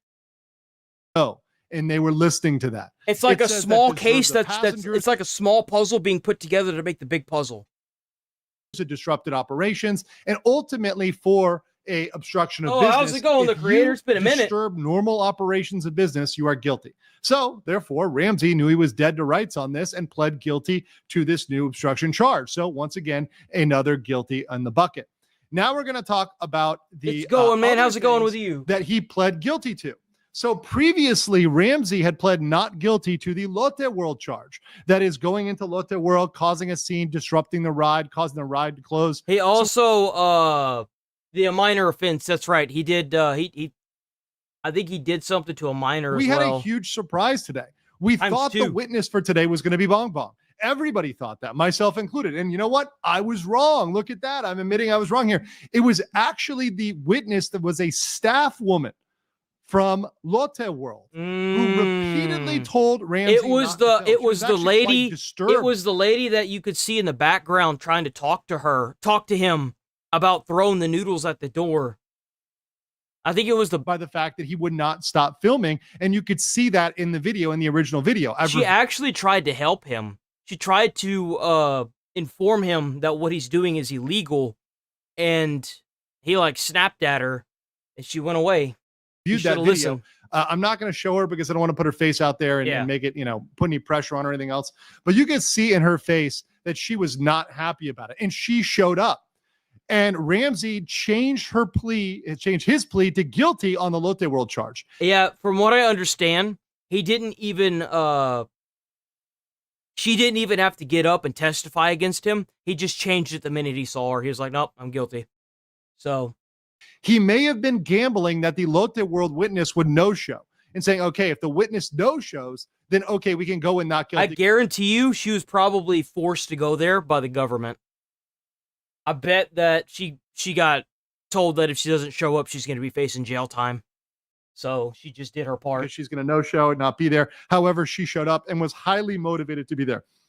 So big shout out to Lotte World. Big shout out for filing this charge. This is one that a lot of members of the SC team, my team, worked really, really hard to see if we can get pressed, to see if we can get in there. And big shout out to the people that helped out, especially people like Bang TV and the others in Korea that really helped press this charge. So because he changed his plea from guilty to not guilty, he now has 6 confirmed guilty charges. Jesus. 4 obstruction of business and 2 minor crimes act. So he is a confirmed repeat offender, repeat criminal with all of these. And once again, each charge stacks up the amount of time he can be in jail. At this point, the maximum is 12 years. However, even the default, even the standard punishment would be over 4 years in jail. Even if they don't give him the aggravated maximum of 12 years, the standard, I'm sorry to hear that. The non-aggravated is 4 years and some change in terms of months. So even not counting the deep, I'm kind of surprised that with each charge, it doesn't push it closer to being aggravated. Like if it's like, you can get charged 4 times for something, but at the second charge, it becomes aggravated and turns them all into aggravated charges. I'm kind of surprised they don't have a system like that. Now, one important thing is Ramsey's lawyer. 4 charges of obstruction of business is fucking crazy. That's crazy. Seems to think obstruction and all this is a joke. He actually was scoffing and laughing, etc., when they were talking about obstruction. Like, oh, it's not a big deal. This is a big deal, and people have gone to jail for years in Korea for this. Absolutely. So now we have it here, like we said, 4 guilty for the obstruction of business, guilty on the Minor Crimes Act. Hey, you remember the last time we went over this, he didn't know what this was. On the deepfake. These are his pleas. Of course, he's going to have to fight this at the next trial. Yep. And I do believe there's damn, look at all that. You just turned them all to guilty, dude. Sufficient evidence to find him guilty on the deepfake counts. We're going to talk about that next. Jesus. But now we know the 4th count is for the bus North Korean propaganda, the loud music, because this is one that absolutely carries prison time right off the bat. The statute will not allow for fines. It's straight. It's the only one where you can't pay a fine. You have to go to jail. Keep that in mind. The deepfake charge is the only one where he has to go up to 7 years in prison. And he's got 2 charges of it. So this could be really bad for him. Than a cup of noodles. Going on, let's talk about the deepfakes. And the deepfake is the crime that Johnny Somali fears the most. He's scared to death because this is one that absolutely carries prison time right off the bat. The statute will not allow for fines. It's straight to prison, no other option. Now, rightfully the so. deepfake was a disaster for Johnny's defense. They pretty much confessed. Let's talk about this. So Ramsey's... from what I understand, I think that you could get into a lot of trouble for even owning it, much less making it. But they're trying to slap him with creating it and distributing it. Lawyer argued that Ramsey doesn't know how to make a deepfake, that he is incompetent to make a deepfake, which, look, we all know that's BS. It takes 2 seconds to make a deepfake. In AI. You can have one made in AI. There's AI, there's other mechanisms. Anybody can make a deepfake, and Ramsey is certainly capable of it. But beyond that, that's what the lawyer said makes him innocent. The lawyer said he didn't make it, so because he didn't make it, he's innocent. But the prosecutor immediately countered. Once again, getting up there, getting in their face. Great job by the prosecution. Amazing performance. Said, so you deny making the deepfake, but you admit, you confess to distributing, which is publishing the deepfake. Ramsey's lawyer said, well, he was drunk. He admits... That's not an excuse. Stop. Distribution, but denies production. So here's the thing. I think that because he admitted it, but he's not going to plead guilty, I think it jumps to aggravated. So saying he confesses that he distributed, but denies production. First of all, there is no I was drunk defense in the statute. Being drunk or high or whatever is not a defense. It's did you do it or not? There's no state of mind involved here. So being drunk is not at all going to mitigate this or make this better. No. Not relevant. The only thing that is irrelevant statute, I want you guys to know, he's really going to be hit under number 3 or number 4 here, but you have to read number 2 because number 3 here under the distribution of false video products, the deepfake law, Article 14.2. Article 3 here says a person who commits a crime under paragraph 2 by means and information of communication networks against the will of the subject, Bong Bong and Jungman, and making profits, he was streaming and making money, shall be punished by imprisonment with labor for not more than 7 years. It also says somebody who habitually commits this can have it aggravated. Yep. So that's a big one as well. So he's going to be charged under 3 or 4 here, but this one, he obviously made profit, and we got to read paragraph 2 to find out, okay, what does it describe the crime as? Well, what's the crime? Does it say a person who makes a deepfake? No, it actually doesn't say that. Although so what it says is published, meaning that because he distributed it, he put it out online. He's going to be under the full. He's going to be. It does have in another statute. In number 1, a person who edits it, synthesizer or process. But number 2, it says a person who has published. The only thing that's important to the crime is that he put it on screen. Yep. And because he has now confessed, he put it on screen. In the eyes of the judge and the prosecutor, it's done. It's a shut case. It's over, baby. Yep. He's just admitted to it. Now, he's entitled to his right to fight back. He can question the witnesses. And we're going to talk about the witnesses in a second, because that was a whole other loss for it. And I bet. Jungman, one of the, he's. So let's continue here. There was a huge loss. Once again, another disaster regarding the witnesses. So Ramsey's lawyer was fighting tooth and nail not to allow the deepfake witnesses. He did not want those deepfake witnesses to come in. That would have been disastrous for him in his mind. Well, the prosecution argued that since Ramsey admits distribution but denies production, the witnesses have to be allowed. They must be allowed for arguing back about the production. The judge sided immediately with the prosecution and allowed the witnesses. Said, no.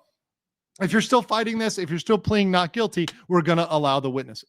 Now, Ramsey's lawyer went beyond that. So once again, another overrule trying to get rid of him. Now Ramsey's lawyer said, okay, I want extended cross-examination. Instead of the standard 15-minute cross-examination of each witness, I want 25 minutes. Jesus. The judge denied Ramsey's request. Guys, this is massive. In Korean procedure, in discussing this with lawyers and people experienced with the process, this almost never happens. Yeah. Typically, if they request this, they give it. This is the judge telling Ramsey to cope and seethe. It's saying, we don't think your defense has enough. It's not worth it to give you 25 minutes. It's not going to prove anything. So all that dossier, all that other stuff, whatever else you think is relevant, that's really not worth 25. You've got 15 minutes for each witness, 15 minutes for Bong Bong, 15 minutes for Youngman, so 30 minutes total. It'll probably go, about an hour maybe-ish next trial. And that's all you've got. Ramsey's lawyer just has 15 minutes, and we'll see what he does with those 15 minutes. It probably is going to be pretty crazy. Maybe Somali knew that, but what I'm saying is 29th, same courthouse, 2 p.m. So right before Halloween, next one's in October, we're going to have a spooky surprise for Somali. And the deepfake witnesses will be called next time, Bong Bong and Youngman, so they will be called. And from what I understand, they actually showed up to supposedly they travel quite a bit, but they're in the city, probably gearing up for this. They gonna take him down, brother. They gonna take him down. Uh-oh. Diabolical things I want in a man. Number 1, height. My man's gotta be above 6'2". Uh-oh. Diabolical things I want in a man. Number 1, height. My man's gotta be above 6'2". My last 2 boyfriends were 6'3". Uh-huh. Both of them. And they were jacked. And they looked really good. How am I supposed there's a reason why they're your exes then, I would assume. They probably got tired of your crazy ass. to downgrade from that? So, unfortunately, my next man will have to be 6'2" and up. Number 2, you can't have Can you imagine how mad she would be if a guy said my next girlfriend has to have at least a B cup? Can you imagine that? I need right? you, Bro, get called out. Fit and going to the gym multiple times Yeah. a week. I'm sorry. That's crazy.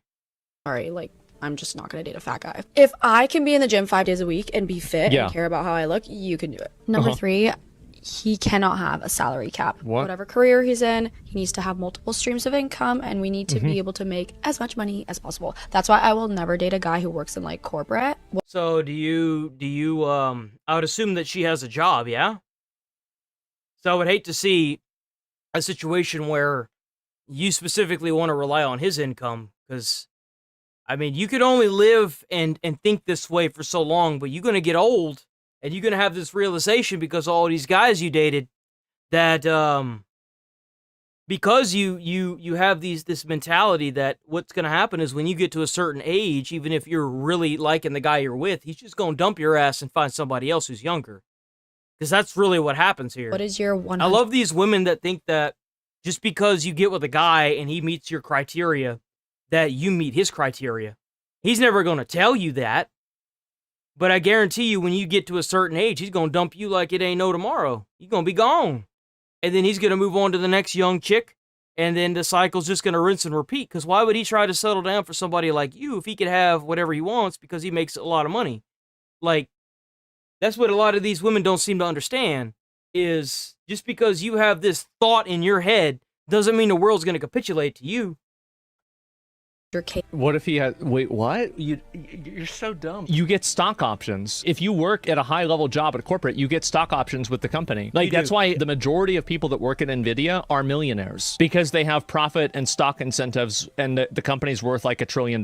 It's just... Yeah, she's so dumb. The max you'll ever be able to get to is like, what, 150? Yeah, no, we're good. I What? need you in a career You think that the highest salary is $150,000? is going to make us money. Walmart does that too. Walmart has stock incentives. if you invest in stock and you work at Walmart, you get big incentives.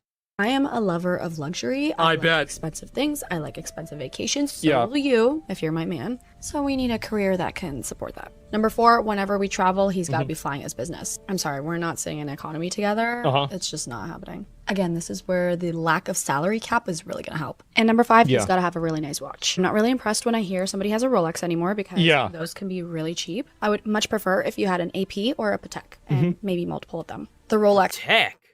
The fuck is a Patek?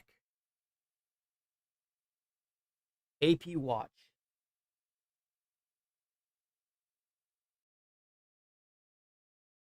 Price of an AP watch. Holy shit. Some of these watches like millions. What the fuck? Patek watch pricing. What the fuck? Shit's like $14,000. Huh? Oh, wait. Some of these are $14 million. Lady, you ain't gonna get nobody like that.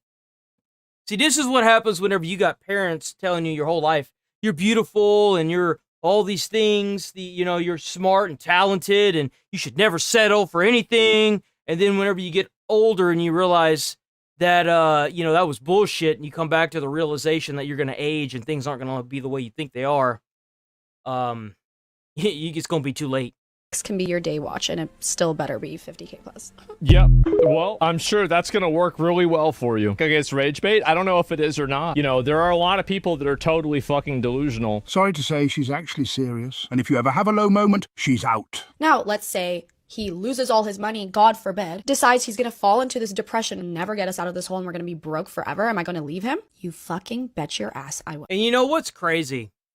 What I love about people that do this is they really think that the guy that buys a $14 million watch is going to stick with you as you get older. Because I guarantee you, when you get old enough, he's going to dump your ass and move on to the next young chick. You're just going to be a fucking twinkle in his eye as you go out the door, and he leaves you with nothing because he's never going to marry you. Only a dumbass would marry somebody like this.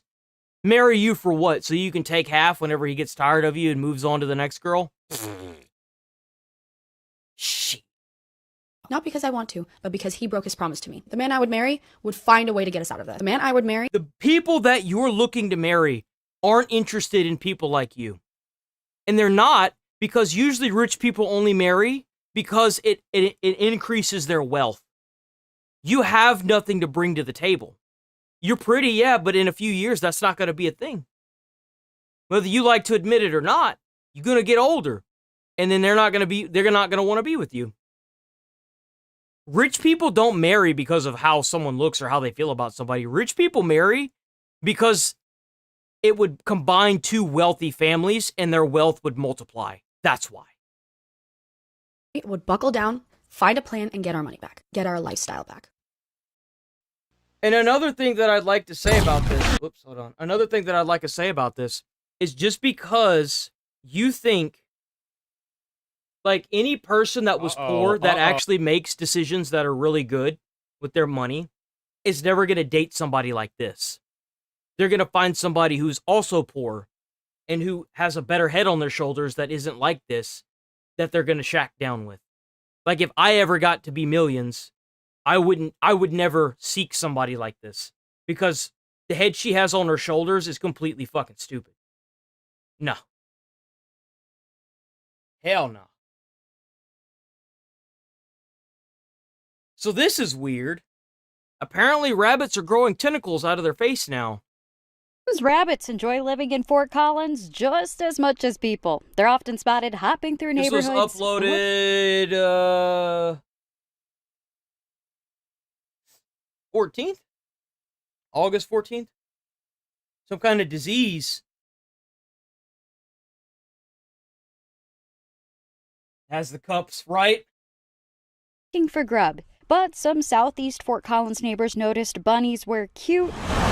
Wasn't exactly the word that came to mind. I snapped this photo of one of the rabbits I've seen with the growth. I also saw this photo posted on Reddit, also spotted in Fort Collins. Like a scabbyish looking kind of growth over her face. Looks like it was black quills or black toothpicks sticking out all around his mouth. Susan Mansfield said she saw a different bunny with tentacles in her yard in recent years. He had this same black stuff on him, and I thought he would die off during the winter, but he didn't. He came back a second year, and it grew. Some Yes, I have. feel bad for That's our tiny crazy. neighbors. What the If hell? they have, something that, we can help them with. Colorado Parks and Wildlife confirms this is a virus that's not contagious to other animals like people's dogs, but they say leave this wildlife alone like you would with any of the neighborhood bunnies. We thank you for watching. That's fucking weird, bro. What the hell? That's crazy looking.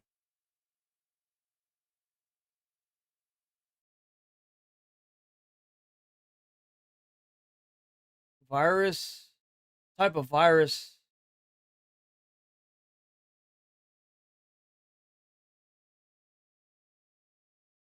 Yeah, I know, right? To show like the future of a virus or something. Things start slowly. That's creepy. So XQC and Hassan are Blames himself after Hassan claims he got reversed canceled for his Black Lives Matter tweet. I'm actually very curious what Hassan thinks reverse cancellation means. It's the trend. Yeah. Like, you know the example that I mean, I can give you the definition of reverse canceling. Let's get it. What is reverse canceling? Undoing a cancellation, essentially reinstating something that was previously canceled. So that's what reverse canceling means.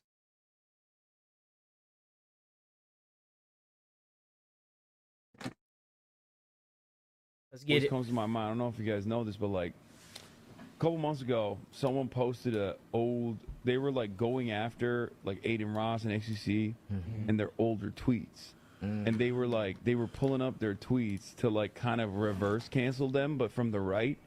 They were posting What does it even tweets mean? about them being pro BLM. Oh, reverse canceled from the right? what does it even mean? Well, we just said the definition of reverse canceling. Who the hell knows what he means at this point? Back then, Dude, X, this is normally where I would translate what the fuck is going on, but even I don't know what the fuck the shit coming I don't know out what he's even reverse canceled. mouth is. The way Like, he's I saying swear it is weird. Hassan just makes up things that don't exist and then pretends that they exist. No, he takes terms that he doesn't know, and he makes them. He says them in a way that makes no sense because he doesn't know the terms.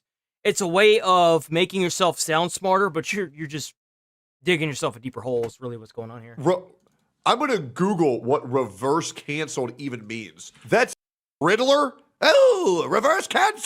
It acts like it existed. You can't even find that on Google, brother. What are you, the fucking Riddler? Oh, reverse cancel. So like right wingers were like, "Look at you, dude! You were saying fucking Black Lives Matter. Like, what's up with that?" We are actually no. Oh, yeah. We're in a time. That's We're not ridiculous. here. Yeah. We're not here. Wow. Yeah, and it's like that's like literally the smallest thing you can do in that situation. But like, but XQC didn't believe it. He was like, "Oh, this is the classic problem with people." Didn't believe it. He was like, "Oh, this is the classic." And then like 5 minutes later, he replies to it. He's like, "Oh fuck, it is a real tweet." this motherfucker forgot he tweeted in support of Black Lives Matter. Wait, he tweeted in support of Black Lives Matter. In 2020. Forgot. Yeah. Was shocked that he... Well, Black Lives Matter is fine. I agree. Like, that's not. I think it's in the point. I was gonna like I said earlier. Who the fuck cares? Like, I mean, not about the whole black. Like, who cares if he was in support of Black Lives Matter? What does that got to do with anything? Like, who cares? Seriously. The problem with BLM is once again, this goes without. To give you an idea, the Black Lives Matter movement, the money they had raised from it, the big proprietors, the big people that were in it, not anybody else really, took that money and ran. That money went to a whole two people, and they took that money and ran with it. So, and then now they demolished the street where Black Lives Matter was. And the thing is that It all started because of, let's not get into that. We'll talk about that some other time, maybe, but.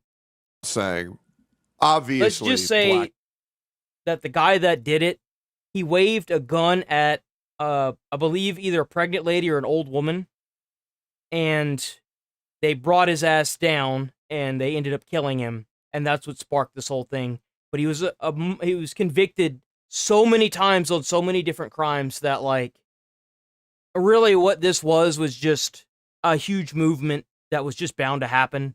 Just like the cup spilling over, it was just bound to happen. Now, Black Lives do matter, obviously, but the reason for this is the reason why they demolished the road. Like, the thing that sparked it has to be with good intention, and it really wasn't. Black Lives Matter. Obviously, black people in the real world do have it rougher than, you know, all of the other races with what's happened since the 1950s with lower income. That just to men, but now it's about putting women on pedestals above. So, like, the only disadvantage that black people really have, in my opinion, is the fact that they don't have generational wealth from housing. That's really just about it.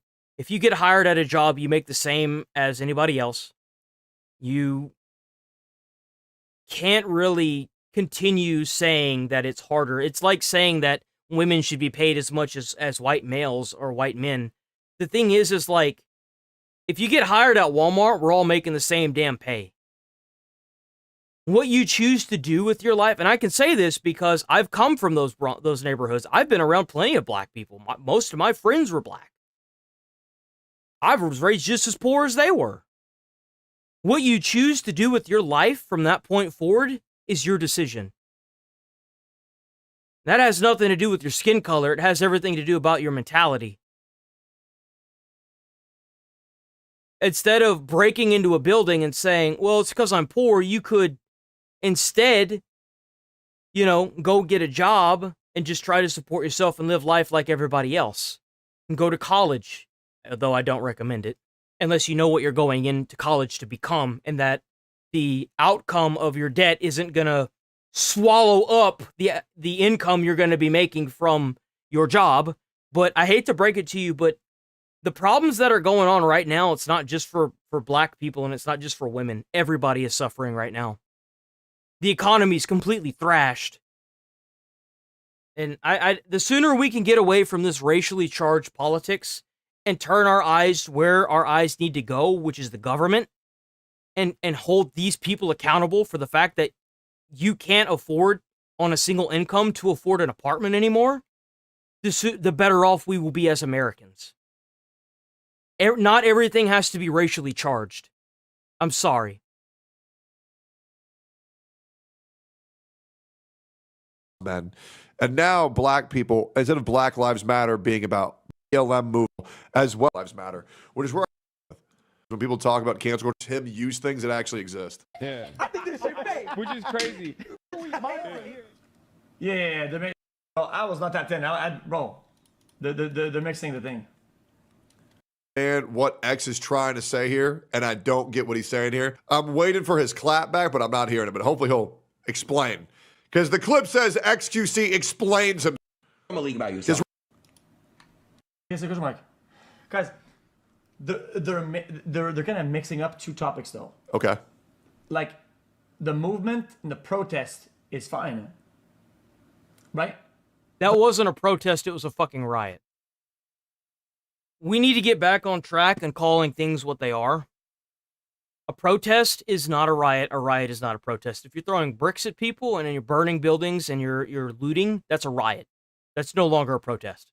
Protest is standing somewhere, chanting something, singing, dancing in some cases, not blocking traffic, not causing incidents, not breaking stuff, not throwing bricks at cops, not causing problems. It is a protest. Okay? Let's make that completely clear. There is a difference between these two. The part where things go bad, right? You can still denounce that in any scenario. Sure. Even the protests that people were doing in LA, I was fine with them. I'm fine with all the protests, just when they're legal and fine. That's never. I'm not okay with the LA riots at all. I think if you support them, I think you're actually just fucking stupid. Yeah, to be I agree. completely honest. There's a way for them to be done right, but they're not being done right. No, And not I at all. think any protest that elevates to harming civilians and harming police officers is something that I will denounce 100%. They're throwing Because it's no longer a protest, it's a riot. Destruction of property is illegal. Protesting is not. Destruction of public and private property and looting and throwing bricks at police officers, for fuck's sake, is not. It's not a peaceful protest. It's not even a protest. It's a riot.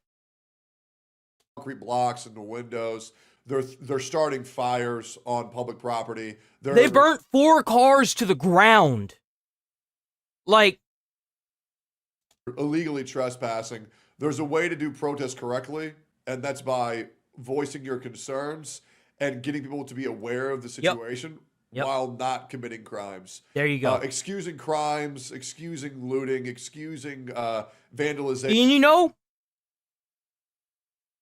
here's what's crazy about it, is the longer you protest without actually turning to violence, the more people are going to be willing to hear you, because you're not turning to violence. Because whenever you see these people start breaking into homes and start breaking into these businesses, you're immediately like, no, these people weren't trying to protest something. They were trying to get some money. They were trying to get free things. That's what comes of this. People don't look at it the next day when it's over and be like, you remember about that protest? No, they're going to say, do you remember that fucking riot where my business got shut down because the police didn't step in time? That's what comes of it.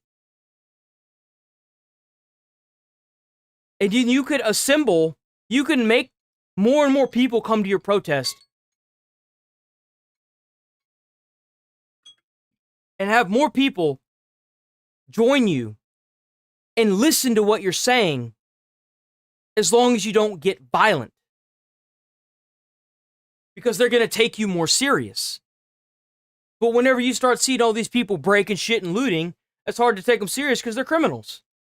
Excusing trespassing, excusing hurting civilians, hurting officers. I think you're just brain broken if you're actually doing that. You're gonna change? Now, there is something important that I want to say after all of this, but I'm giving XQC the benefit of the doubt that he has a pretty good reason on why he backtracked. Last time, why was in the tweets? You guys remember a day that I literally called out the looting and the fires. Yeah, sure. Good. I mean, yes, like, you could support Black Lives Matter, but then not support the people that rioted in the streets. I think that's perfectly fine. I don't understand why everyone's so intent on, like, making it, like, far left or far right, or like, take it to the most extreme. Well, if you support them, you support everything they did. No. There's levels to this. Everything has levels. Stop it. It's this brainwashed media that we watch now. Like, everything has to be taken to the extreme. Everything has to. That's the only way they get eyes on it. Okay. CL brother. You guys, I don't think everything's perfect. Guys, I don't think anything is perfect in the world, okay? And you can still criticize the bad things and the bad parts of stuff, okay? I think at the core, foundational, ideological movement, BLM is perfectly fine. There's no problems with it. Black Lives Matter is an okay concept and solution. No problem. Okay, so I'm going to try to translate what Felix is saying here. I think what he said is fine. He doesn't really need a translator. The idea behind it was good. I do. At its core, it was good, but then of course it was twisted to be bad. That's typically how it goes, huh? Your name in it. They called you Hassan's rival. I do have to say that I think that, actually, you know what? I probably shouldn't say this. I can say that. He's going to say it. Oh, he's going to say it. But first, context. So in the last month, Hassan has gone through a generational run of puff pieces. I got to admit, Hassan looking kind of fit nowadays. He's doing a good job. Whatever he's doing, he needs to keep it up. I'm not a big fan of him, but I noticed that, you know, like, he's looking good. He's looking fit. Trying to restore his image in what he calls terrorist insurance. I did times 100, which I like to call terrorism insurance. This will make the people that constantly cynically claim that I'm a terrorist look even dumber. This isn't a music video, Hassan. We think the Houthis, Ansar Allah, is doing what Luffy would do. I believe what the Houthis are doing is a good thing. 10 toes Jesus fucking Christ. That's a terrorist organization, brother. Down. Now his latest puff piece. What you should do is maybe make an apology video saying, I didn't know. Made by GQ magazine was such a complete glaze fest that it backfired on him. An army of girls and gays, not to mention admiring looks and maxers, would kill to be where I am now next to Piker as he pants in a pair of neon shorts with black Calvin Klein boxers poking out and sunlight glinting off the sweat beaded on his chest hair. Ew, what the fuck? Gross.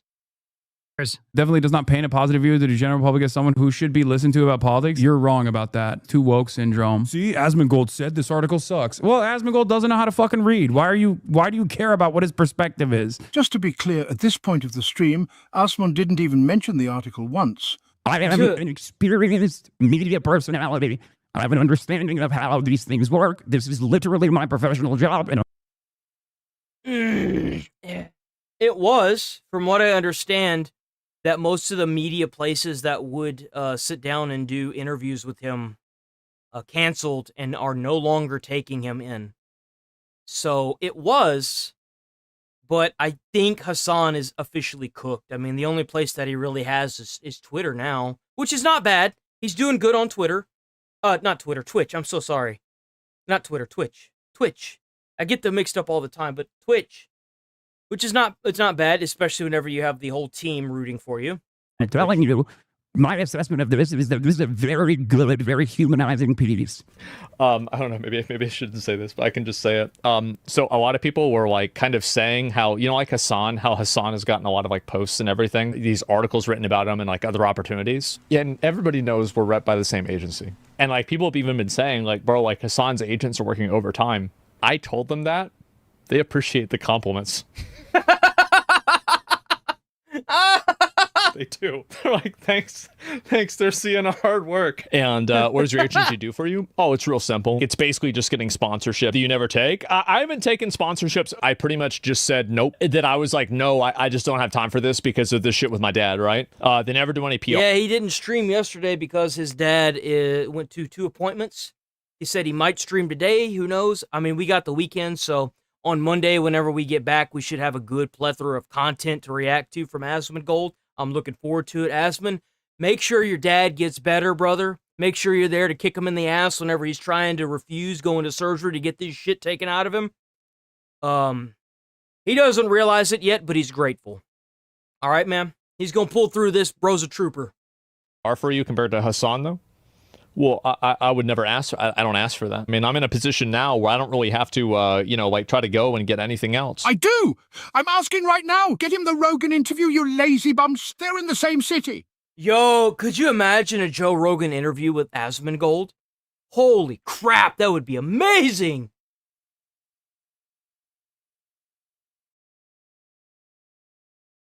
We gonna touch base with this and see how bad it's gotten. We're not gonna spend too much time on this. We got to touch base with it, and we'll move on after this. Conservatives across the country were completely convinced that then President Obama was secretly preparing to impose martial law. It was a wild and crazy conspiracy theory. And that belief was prompted by the fact that 10 years ago today... Let me see, what else do we have? Oh, we already did this. That's a minute 30. Okay. The U.S. military was a few weeks into a military exercise called Jade Helm. Now, what Jade Helm actually 10 years ago, and that belief was that happened to take place across Texas, New Mexico, California, and other southwestern states. Crackdown. But because Barack Obama was president, conspiracy theorists seized on the fact that the military was going to be in Texas, again, doing these exercises, as proof that a hostile takeover was planned, that this was all about a hostile takeover. Now, rather than calm that completely... even if Trump moved all these people to Washington, D.C., where the White House is, and decided to kick out all these homeless people and fortify his position, why wouldn't he? I mean, if he's been shot at twice now. Hell, one of the people that was at his rally fucking died. I would do the same thing. Shit. Like, he's got every reason to be scared. Hell, I'd be scared too. Unfounded conspiracy. One of the bullets grazed his ear. Conservatives fan the flames. Republican Senator Ted Cruz said he understood the reason for concern because, quote, the federal government has not demonstrated itself to be trustworthy in this administration. He was, of course, talking about the Obama administration. Other Republicans insisted that the map of the fictitious exercise be changed so that Texas wasn't labeled as hostile. Again, this was just a military training exercise, something that is quite standard, that all the branches of our military participate I guarantee you, they have done so many training exercises where Texas like took over its own statehood and turned itself into a continent. And then they like pre-planned for it and pre-planned for like individual states taking over. And when you've got all the taxpayer money and time to burn and no wars ongoing, let's be honest here. We got to find something to do, right? But Texas, you know, that money's not going to what it needs to go to. Governor at the time, who, believe it or not, was still Greg Abbott. Man, that guy's been around. That is fast forward to today. It's easy. President Trump is showing bold and strong leadership. Hopefully, this is a harbinger of what we see in these liberally run cities 2020, 2019. Across the country. We need to send in the troops, which is exactly what we're doing. We're going to support this. We're going to support doing this in other cities if it works out in Washington, D.C. I'm going to double down on this. A lot of people don't like that I'm doubling down on this. Letting these homeless people stay where they're at and not seek help, or not forcing them to seek help, is just a bad thing. I think that this is long overdue, and I feel like the fact that they are getting forced to either seek help by going to addiction help places or to a homeless shelter is a great start. And then Putin mentioned something yesterday that I'll bring up right now. He's like, well, what if there's not enough room in the centers? Well, then you can just bus them to a further away center, like another homeless shelter. There's plenty of homeless shelters. And if they don't want to go to the homeless shelter and they don't want to get help at an addiction relief center, then they can go to jail. Between those three options, there's plenty of, like, you do realize that these addiction relief centers, they have beds for these people. They have rooms because they're going to be going through withdrawals. I think it's a great idea. But not addressing and fixing this problem is not helping anybody in this situation. It's not. It's more a matter of that this is long overdue. Like, you can't sit here and say that them being homeless is a good thing. It sucks. It does. Maybe this is the first step that he could be taking in addressing this problem. Whenever they get all the numbers back, they could be like, okay, what can we do to fix this? This is just the first step in a huge problem. It's a massive problem that's not going to be solved overnight. Maybe they're trying to get actual numbers on the books to understand what they need to do, if it's buying houses or adding more affordable housing or passing bills that makes housing more affordable or who knows what. But if it's a solid majority, like a huge number that just keeps reoccurring and reoccurring and reoccurring, maybe this is the first step in addressing this massive problem. And it's a huge problem. But not doing anything is not an option. Something obviously has to be done. See, I think that this is an experiment that's probably needed in a lot of the Democrat-run cities in America. Do they even have a belief system? I ask myself often. I mean, Republicans aren't just okay with Trump using the military these days to take over the nation's capital, a city, by the way, where they all spend a fair amount of time as members of Congress, of course. They want this experiment repeated in cities run by Democrats all over the country. That's the whole plan. That's the goal. Go home fascists and read the Constitution at a bizarre mix of federal law enforcement officers It's crazy that they say read the Constitution, but these people are actively breaking the law by camping on private and public property. You can't just set up a tent and camp wherever you please. Like, that's not how the world works. You can't just do that. It's illegal to be vagrant. You can't just do that, man.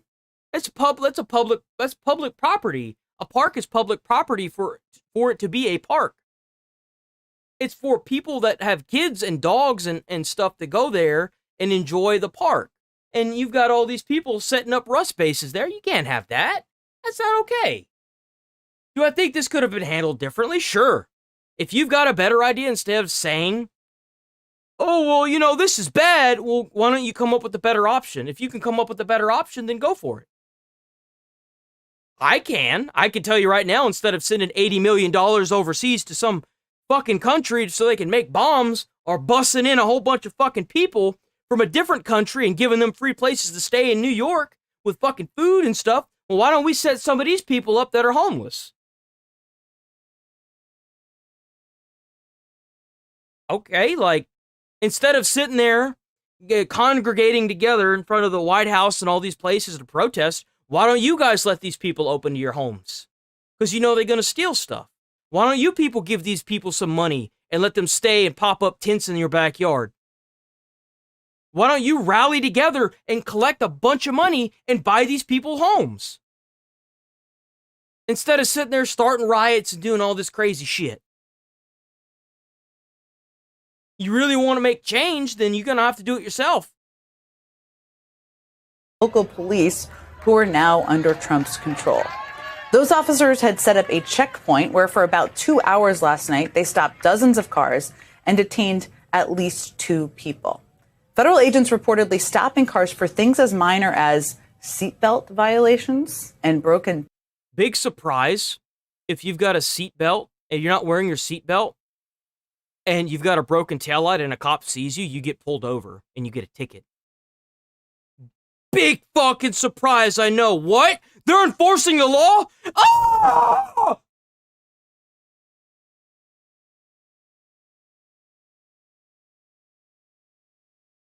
What is wrong with these people?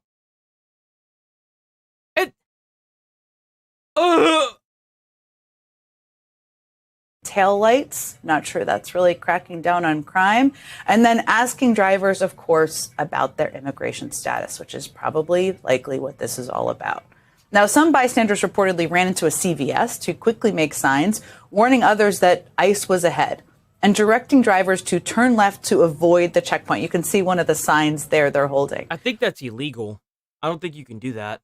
A group of passengers in a rideshare vehicle rolled down their windows and shouted to the crowd, letting them know the questions law enforcement was asking their driver so that the crowd could then warn others who were coming behind them. Someone else blared Vanilla Ice's classic song, Ice Ice Baby, A+ points for creativity from the... Ugh. Lord have mercy. This is the reason why the country's in fucking turmoil right here. This morning... All right, so Trump kind of admitted this was 6 hours ago. So we already know what happened with the subs that Trump had moved in range of Russia. He actually pulled them back. The nuclear subs in range of Russia. Kind of a big deal.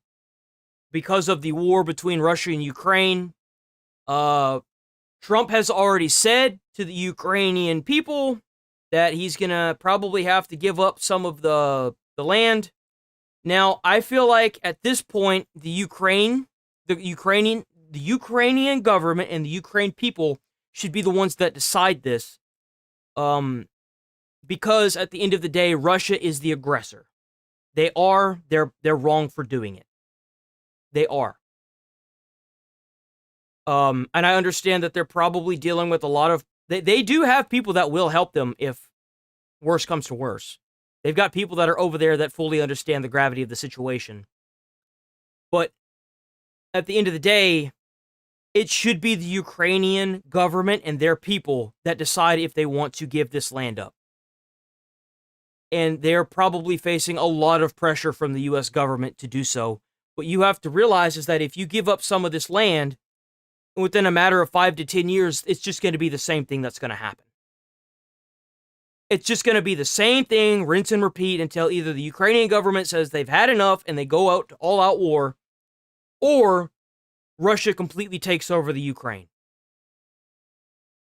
But Trump and Putin are going to be meeting in Alaska to hopefully settle a deal, but Trump has already admitted that it may not happen, that the deal may just not happen. Trump scheduled to meet with Vladimir Putin on U.S. soil. The leader is set to meet on a U.S. military base in Anchorage, Alaska, expected to discuss terms for ending Russia's invasion of Ukraine, along with nuclear arms control and trade agreements. I think that President Putin would like to see a deal. I think if I weren't president, he would take over all of Ukraine. But I am president, and he's not going to mess around. I think you're right.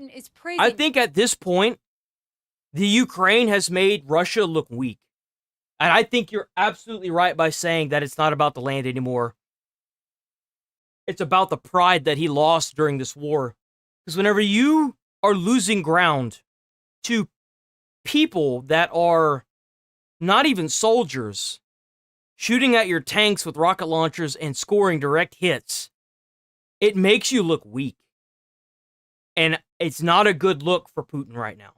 It hasn't been for a while. Trump's, quote, energetic and sincere and that doesn't just have to do with military decisions. I think the people that are soldiers in Russia don't want to deal with this. Like, even your soldiers' morale should be taken into consideration based on the war. Like, you are forcing these men to lose their lives for something that could, in all honesty, be seen as not good. And I could understand why the soldiers would be so hesitant at being the first people to pull the trigger when you're the aggressor. It's not the same time period anymore. We have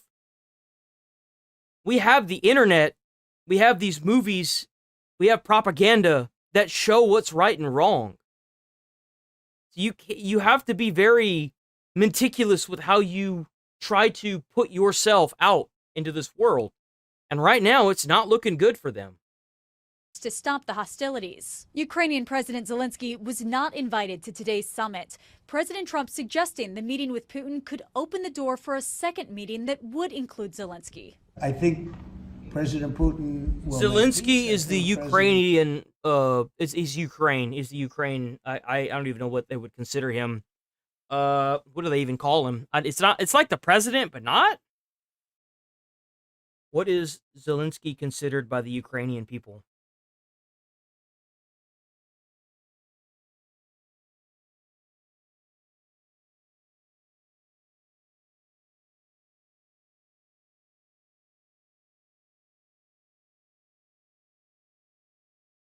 I don't even know. Let's just call him the Ukrainian president.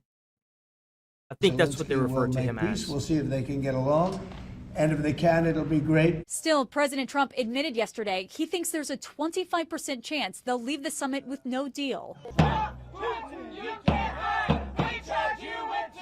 I just don't think that Trump can offer him anything that is gonna fix this. I just don't. I don't think we have, as Americans, we don't have anything to give them.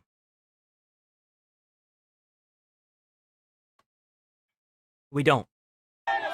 Meanwhile, across Anchorage, Alaska, protesters seen waving Ukrainian flags and holding signs that say, "Look at that, boys. That's how you know it's an American protest. They don't see any U.S. flags. You go to any other country in the world and there's a protest going on, they're always going to be waving the country's colors. Not here in America, though, boys. Alaska stands with Ukraine. I have no hope below it's us. Solve anything. I am afraid. Anytime you look at a protest that's in America, look at the flags. There's not a single fucking American flag in this entire goddamn place. Not a single one. That Trump is going to try to. And look at other places. Every time. Same thing. Commit to something which he has no right to commit to. Russia invaded. Oh, look at that. I did see some American flags. How many we got?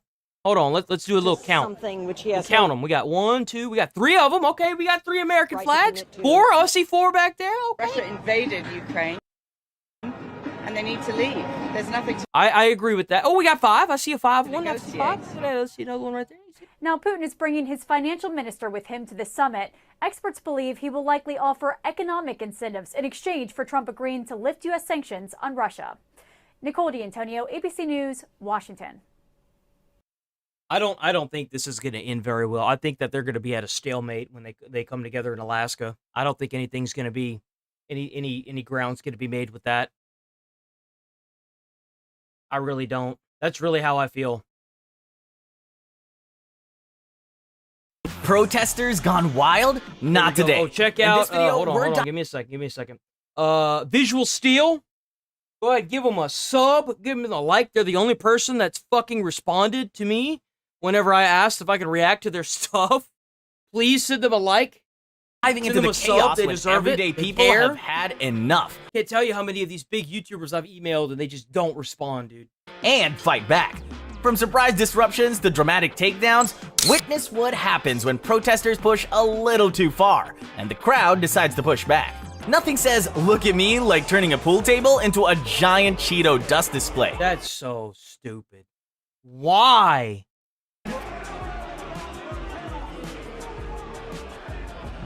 That's like those kids that went to that art display thing, or they went to the museum, and they had put like paint on stuff, and they sat in front of it, or like they handcuffed themselves to stuff. Get up out of here, man. When you're late for work and no protest sign is stopping your Monday grind. That's right. Nothing like a reality check straight from the I still believe that if you are protesting and you decide to block up streets and you get hit by a car, that's on you. Yeah, they already made it a thing in Florida where if you block up the streets and you get hit by a car, they won't be charged. So, not enough department. Because it's scary. If you're in your car and you got your kids and you got all these people banging on the front of your freaking car because you're trying to go home and you can't get past them, and then they start rocking your goddamn car and flip your car over, like, that's terrifying. Hell no. It's that mob mentality. Oh. Rodon got. Nothing like a free street cleaning service, courtesy of fed-up commuters. That is assault. You might call that assault, but what do you call it if they're holding up ambulances? Who needs security when the entire neighborhood is on get out of the road duty? Right?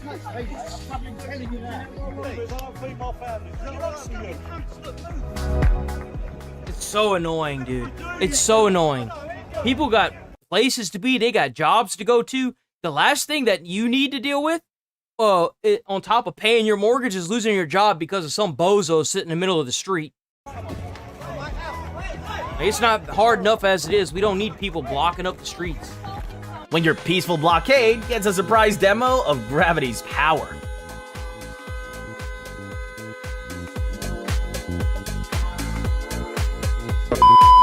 Oh!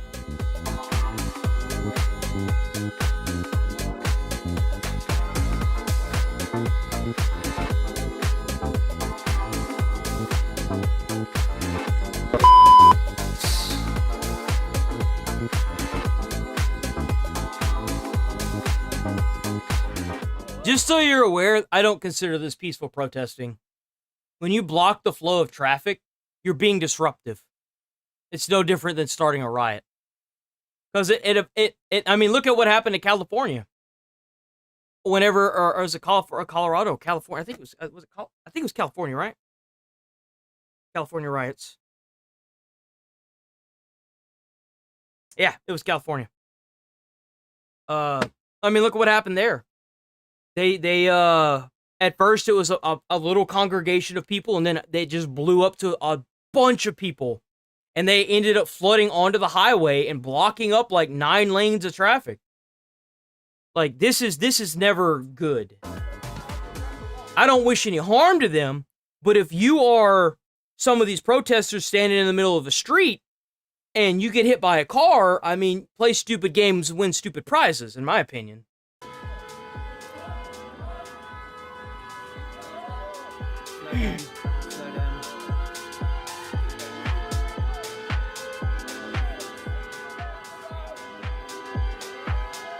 Sometimes you make a statement.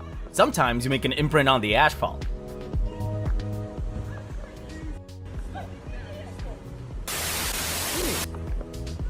Oh, yeah, they're blocking everything out. They blocking everything out. Oh.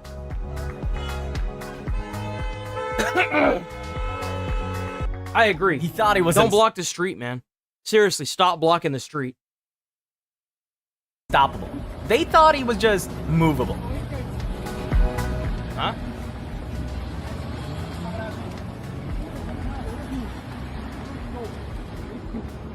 Is he flapping his arms like a bird?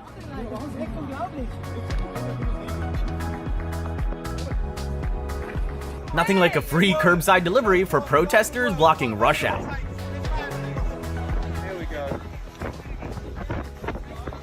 See, what should happen? I don't know if people have actually called the police on this, but the first thing that I would say that you should do whenever you see people blocking the road like this is call the police. You shouldn't have to. You really shouldn't. Inform them what's going on, and just be like, yeah, because like police officers don't like traffic being blocked. They don't like that at all. Anytime you see a fire truck and you see the police officer keep going up to the firefighters, they don't like traffic being blocked. They don't like it one bit, because they're getting calls constantly whenever something's being blocked. They don't like that at all. Nothing says I've had enough like tearing signs and sending protesters flying. Oh, knocked that phone clean out of his hand. And they wonder why these people come up to him all aggro and stuff. You blocking the damn road. Get out of the way. People got things to do, man.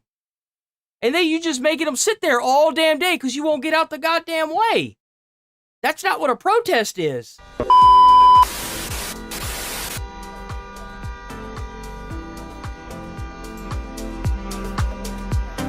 Get off the road. Oh, he grabbed the phone that time and threw it.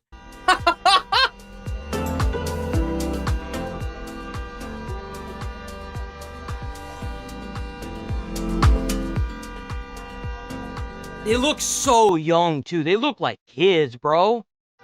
They must barely be like 20, 25. They wanted to block traffic. He wanted to make a daring, bold statement. What's going on here?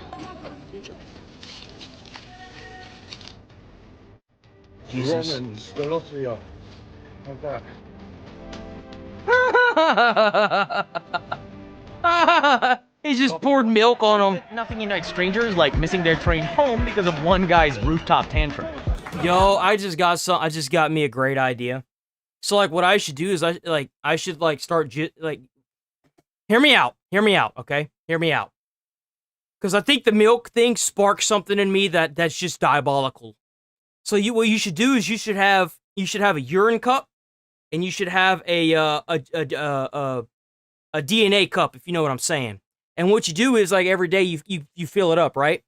And then whenever you come across people that are blocking the road, you just dump it on them.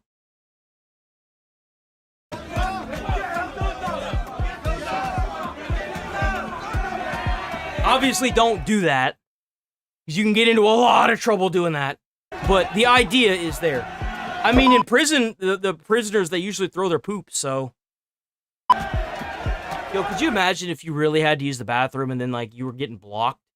And then, like, you walk up to the guy that... Because usually they, like, sit down cross-legged or whatever in front of the car. You just pull your pants down and you shit all over them.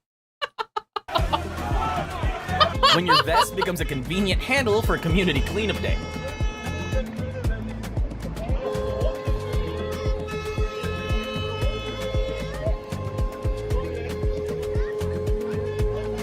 From tough guy energy to yes officer in under 10 seconds.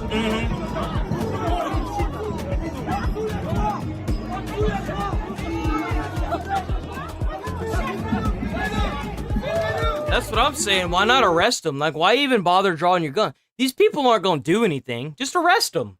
Put them in jail. If they won't move, just put them in jail.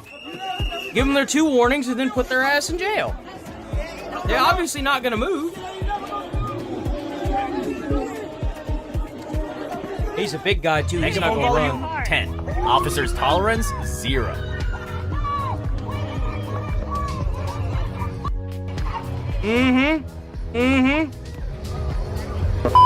Oh! Threw her on the ground, bro. Dang! Oh! Oh! Oh!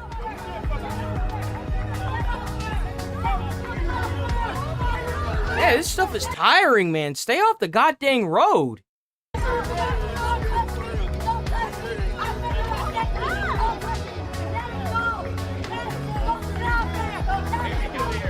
No, you're going to jail. Go to jail. No, go to jail.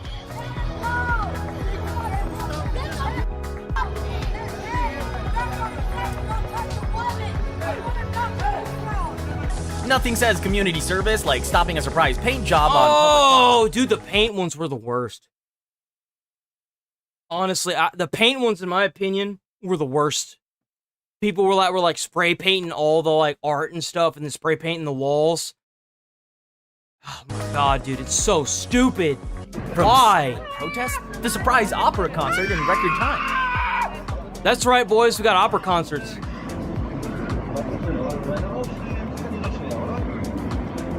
Oh, does the baby need a bottle?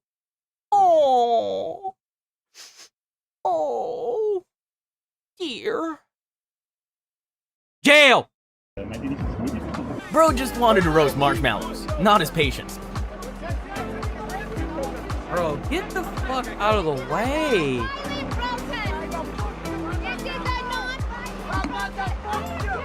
It is. I would consider that violent protesting. When you're blocking the road and impeding people's lives, you're in a sense being violent. You're making people scared to go past you because you don't want to hit. You don't want them to hit you. It could be construed to a form of When violence. your protest sign goes from bold Oh, message to bold get him! Let's go! Yo, I want to see more cops doing this kind of stuff. Straight up, man. Woo! Look at all them cops, man. That's what I like to see. runs out before the police even finish their morning coffee.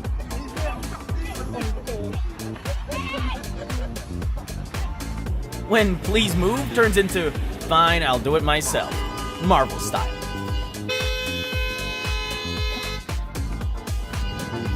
Bro, they wouldn't be ready for me. I'm gonna tell you that right now. I would just hop the curve and go around. I don't care, dude. I've done it before. Not like an actual protest, but because of traffic. I'm like, no, I'm not dealing with this. Like a car accident or whatever. I'm like, nope, I'm not dealing with it. I've either hopped the curve and went past it, or I've hopped the curve and like turned around straight up. I've even like backed up onto the curve to get away from it. Like, and the reason for it, I'll be honest, it's because I'm actually a better driver than most people. Like I have driven bus for almost 2 years. So like I have way better driving skills than a lot of people. I've had to take so many classes on driving. It's not even funny. So like, and I haven't hit a vehicle. I haven't been in an accident that I was found even remotely close to being at fault in. The only accident I have is I was waiting for a guy to move out of the way, and a parked lady backed her fucking piece of shit vehicle into my vehicle. And the lawyer or the insurance company wasn't trying to cough it up. So I sat on the phone and yelled at him for about an hour and a half, because I had just got this car too. It's a brand new fucking car. And the lady backed into it and dented my driver's side door to the point where it wouldn't even open or close. And they eventually folded. They said that she was 100% at fault. So.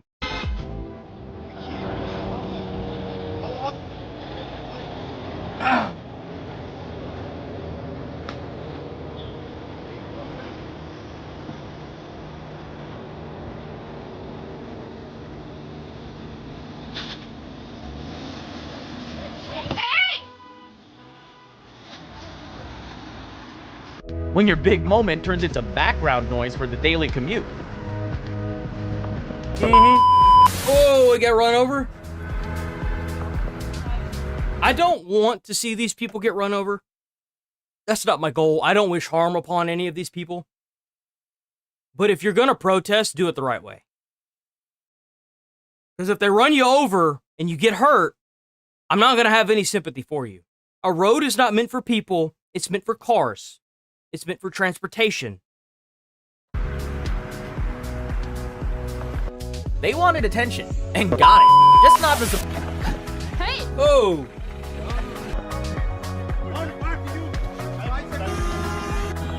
He said share the road.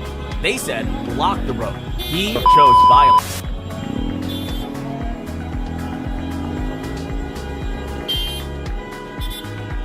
That shit's so annoying, dude. It's so annoying. Get out of the way.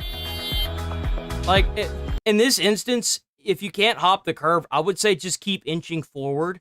And if they move, they move. If they don't, then don't ping the pedal, for the love of God. Just keep moving forward slowly. The worst thing you can do is stop.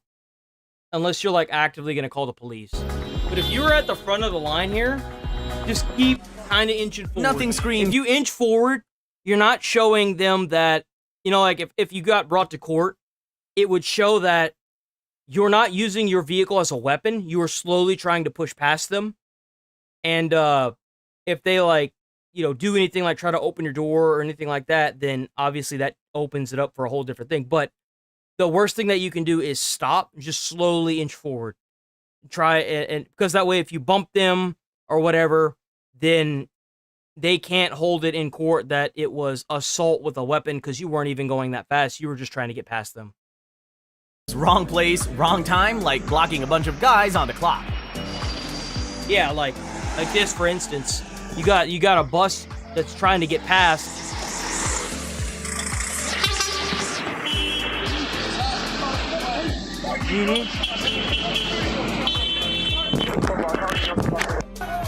Nothing says failed strategy like your bike getting yeeted under a moving sedan.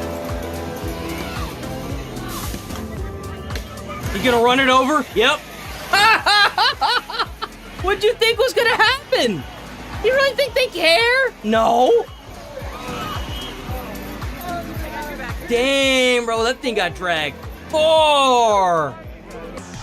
When your big moment ends with a surprise bracelet upgrade. Stainless steel edition. I love the stainless steel edition bracelets, dude. Those are the best ones. Oh! Bro got body slammed. The best kind of body slam is when you knock them out and you don't hurt them. That's the best kind of body slam. When your sign strategy turns into a surprise street ski event. Oh, what the hell was that? Oh, you idiot. That's what you get. What happened? How'd that even happen? Wait, how'd that happen? Was she holding it? Is that a rope? Hopefully it slapped the shit out of her. Maybe she learned a lesson. What a dumb. What a big dumb. Applause. Instead, they got a symphony of honks and colorful hand gestures. Wait, what the? Wait, what did he just do? Did he hit the side of the car? What is that? Oh, he did. No, he didn't. What did he do? Oh, he took the flag and threw it over a fence. That's what happened. Okay. Snatched faster than free samples at Costco. Tiny lady. Oh!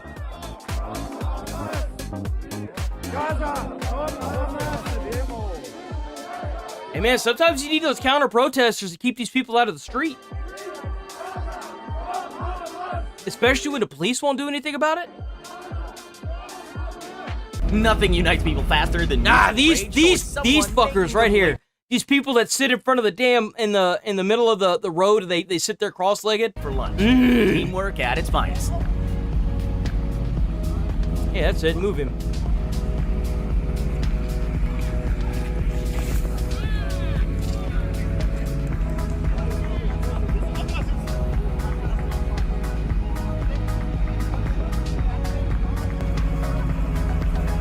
Nothing humbles a protester faster than realizing your bike is no match for a determined bumper.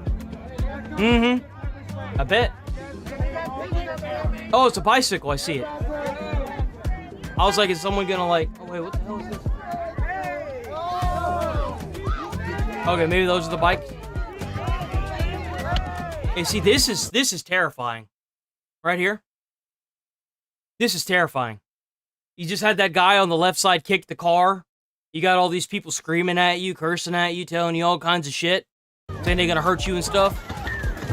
And then your ass gets run over. What do you expect? Like, what do you expect? Seriously.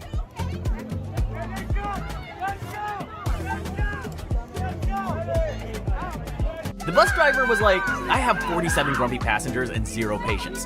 Make your move. There you go. See this? If you weren't in a courtroom and they saw this, they would say that you did the right thing. You didn't hurt anybody. Your intention wasn't to hurt anybody. Your intention was to do your job and get past this roadblock, and you did it in a very safe and legitimate manner. This would get thrown out of court immediately. He's not pinging the pedal. He's not running past them. He's slowly pushing through the crowd. He's doing the right thing. W driver. Good bus driver. Phenomenal bus driver. There you go. Slowly, just keep going. Because there's going to be a point where they're going to give up on the bus, and they're going to circle around to the back of the bus to try to cut off the rest of the vehicles. Because they know that this guy's not going to stop. And they're losing ground. So, see, look, they're all dispersing right now.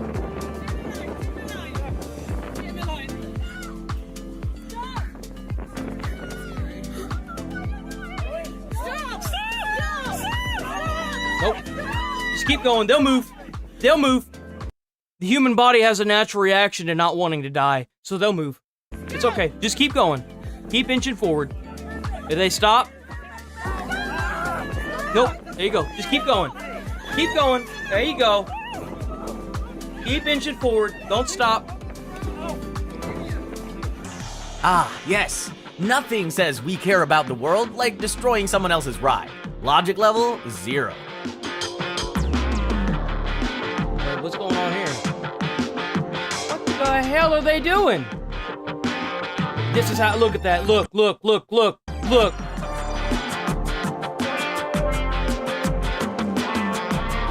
Uh-huh. Because you know that's okay, right? Nothing unites strangers faster than a shared mission. Clearing human speed bumps from the road. Right?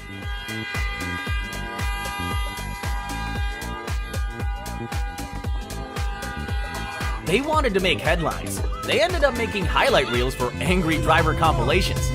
That's right. What a bunch of idiots. Like, seriously, what a bunch of morons.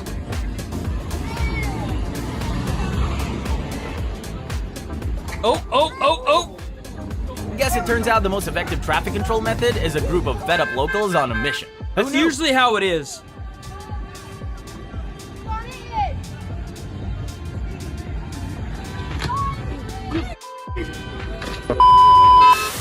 Damn.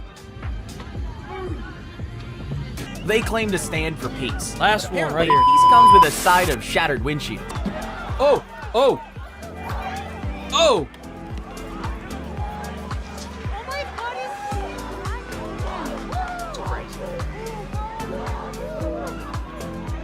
That's what happens when you shatter their windshield. They're going to drive off. All right. I think that's it. Gonna call it here. Make sure you have a great weekend. Stay safe out there. You go fishing, drive safely. Stay safe. Don't let none of the fish, knock you out and drag you into the ocean. We gonna be rolling up out of here. We is done for the weekend. Strike should be coming off my channel hopefully Monday. I'm gonna be getting up early Monday. I'm gonna be checking it over the weekend too. You best believe I'm ready for this shit to come off,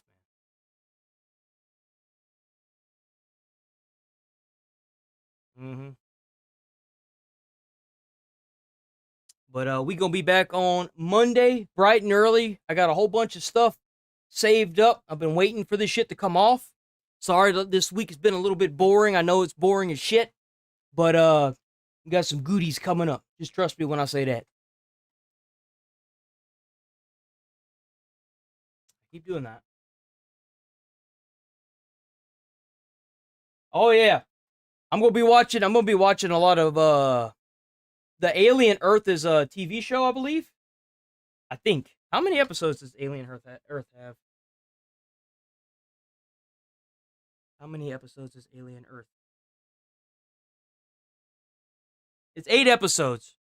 How long are the Alien episode? How long is each Alien Earth episode? An hour. So, about 8 hours worth of goodies there. That'll be fun. Yeah, I'm gonna be watching movies all weekend, bro. We're gonna be watching everything. Oh yeah, what you got planned?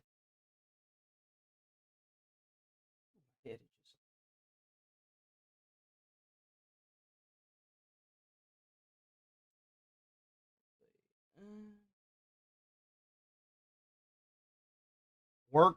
Ah, I know the feeling, trust me. Alright, I'm out. Peace!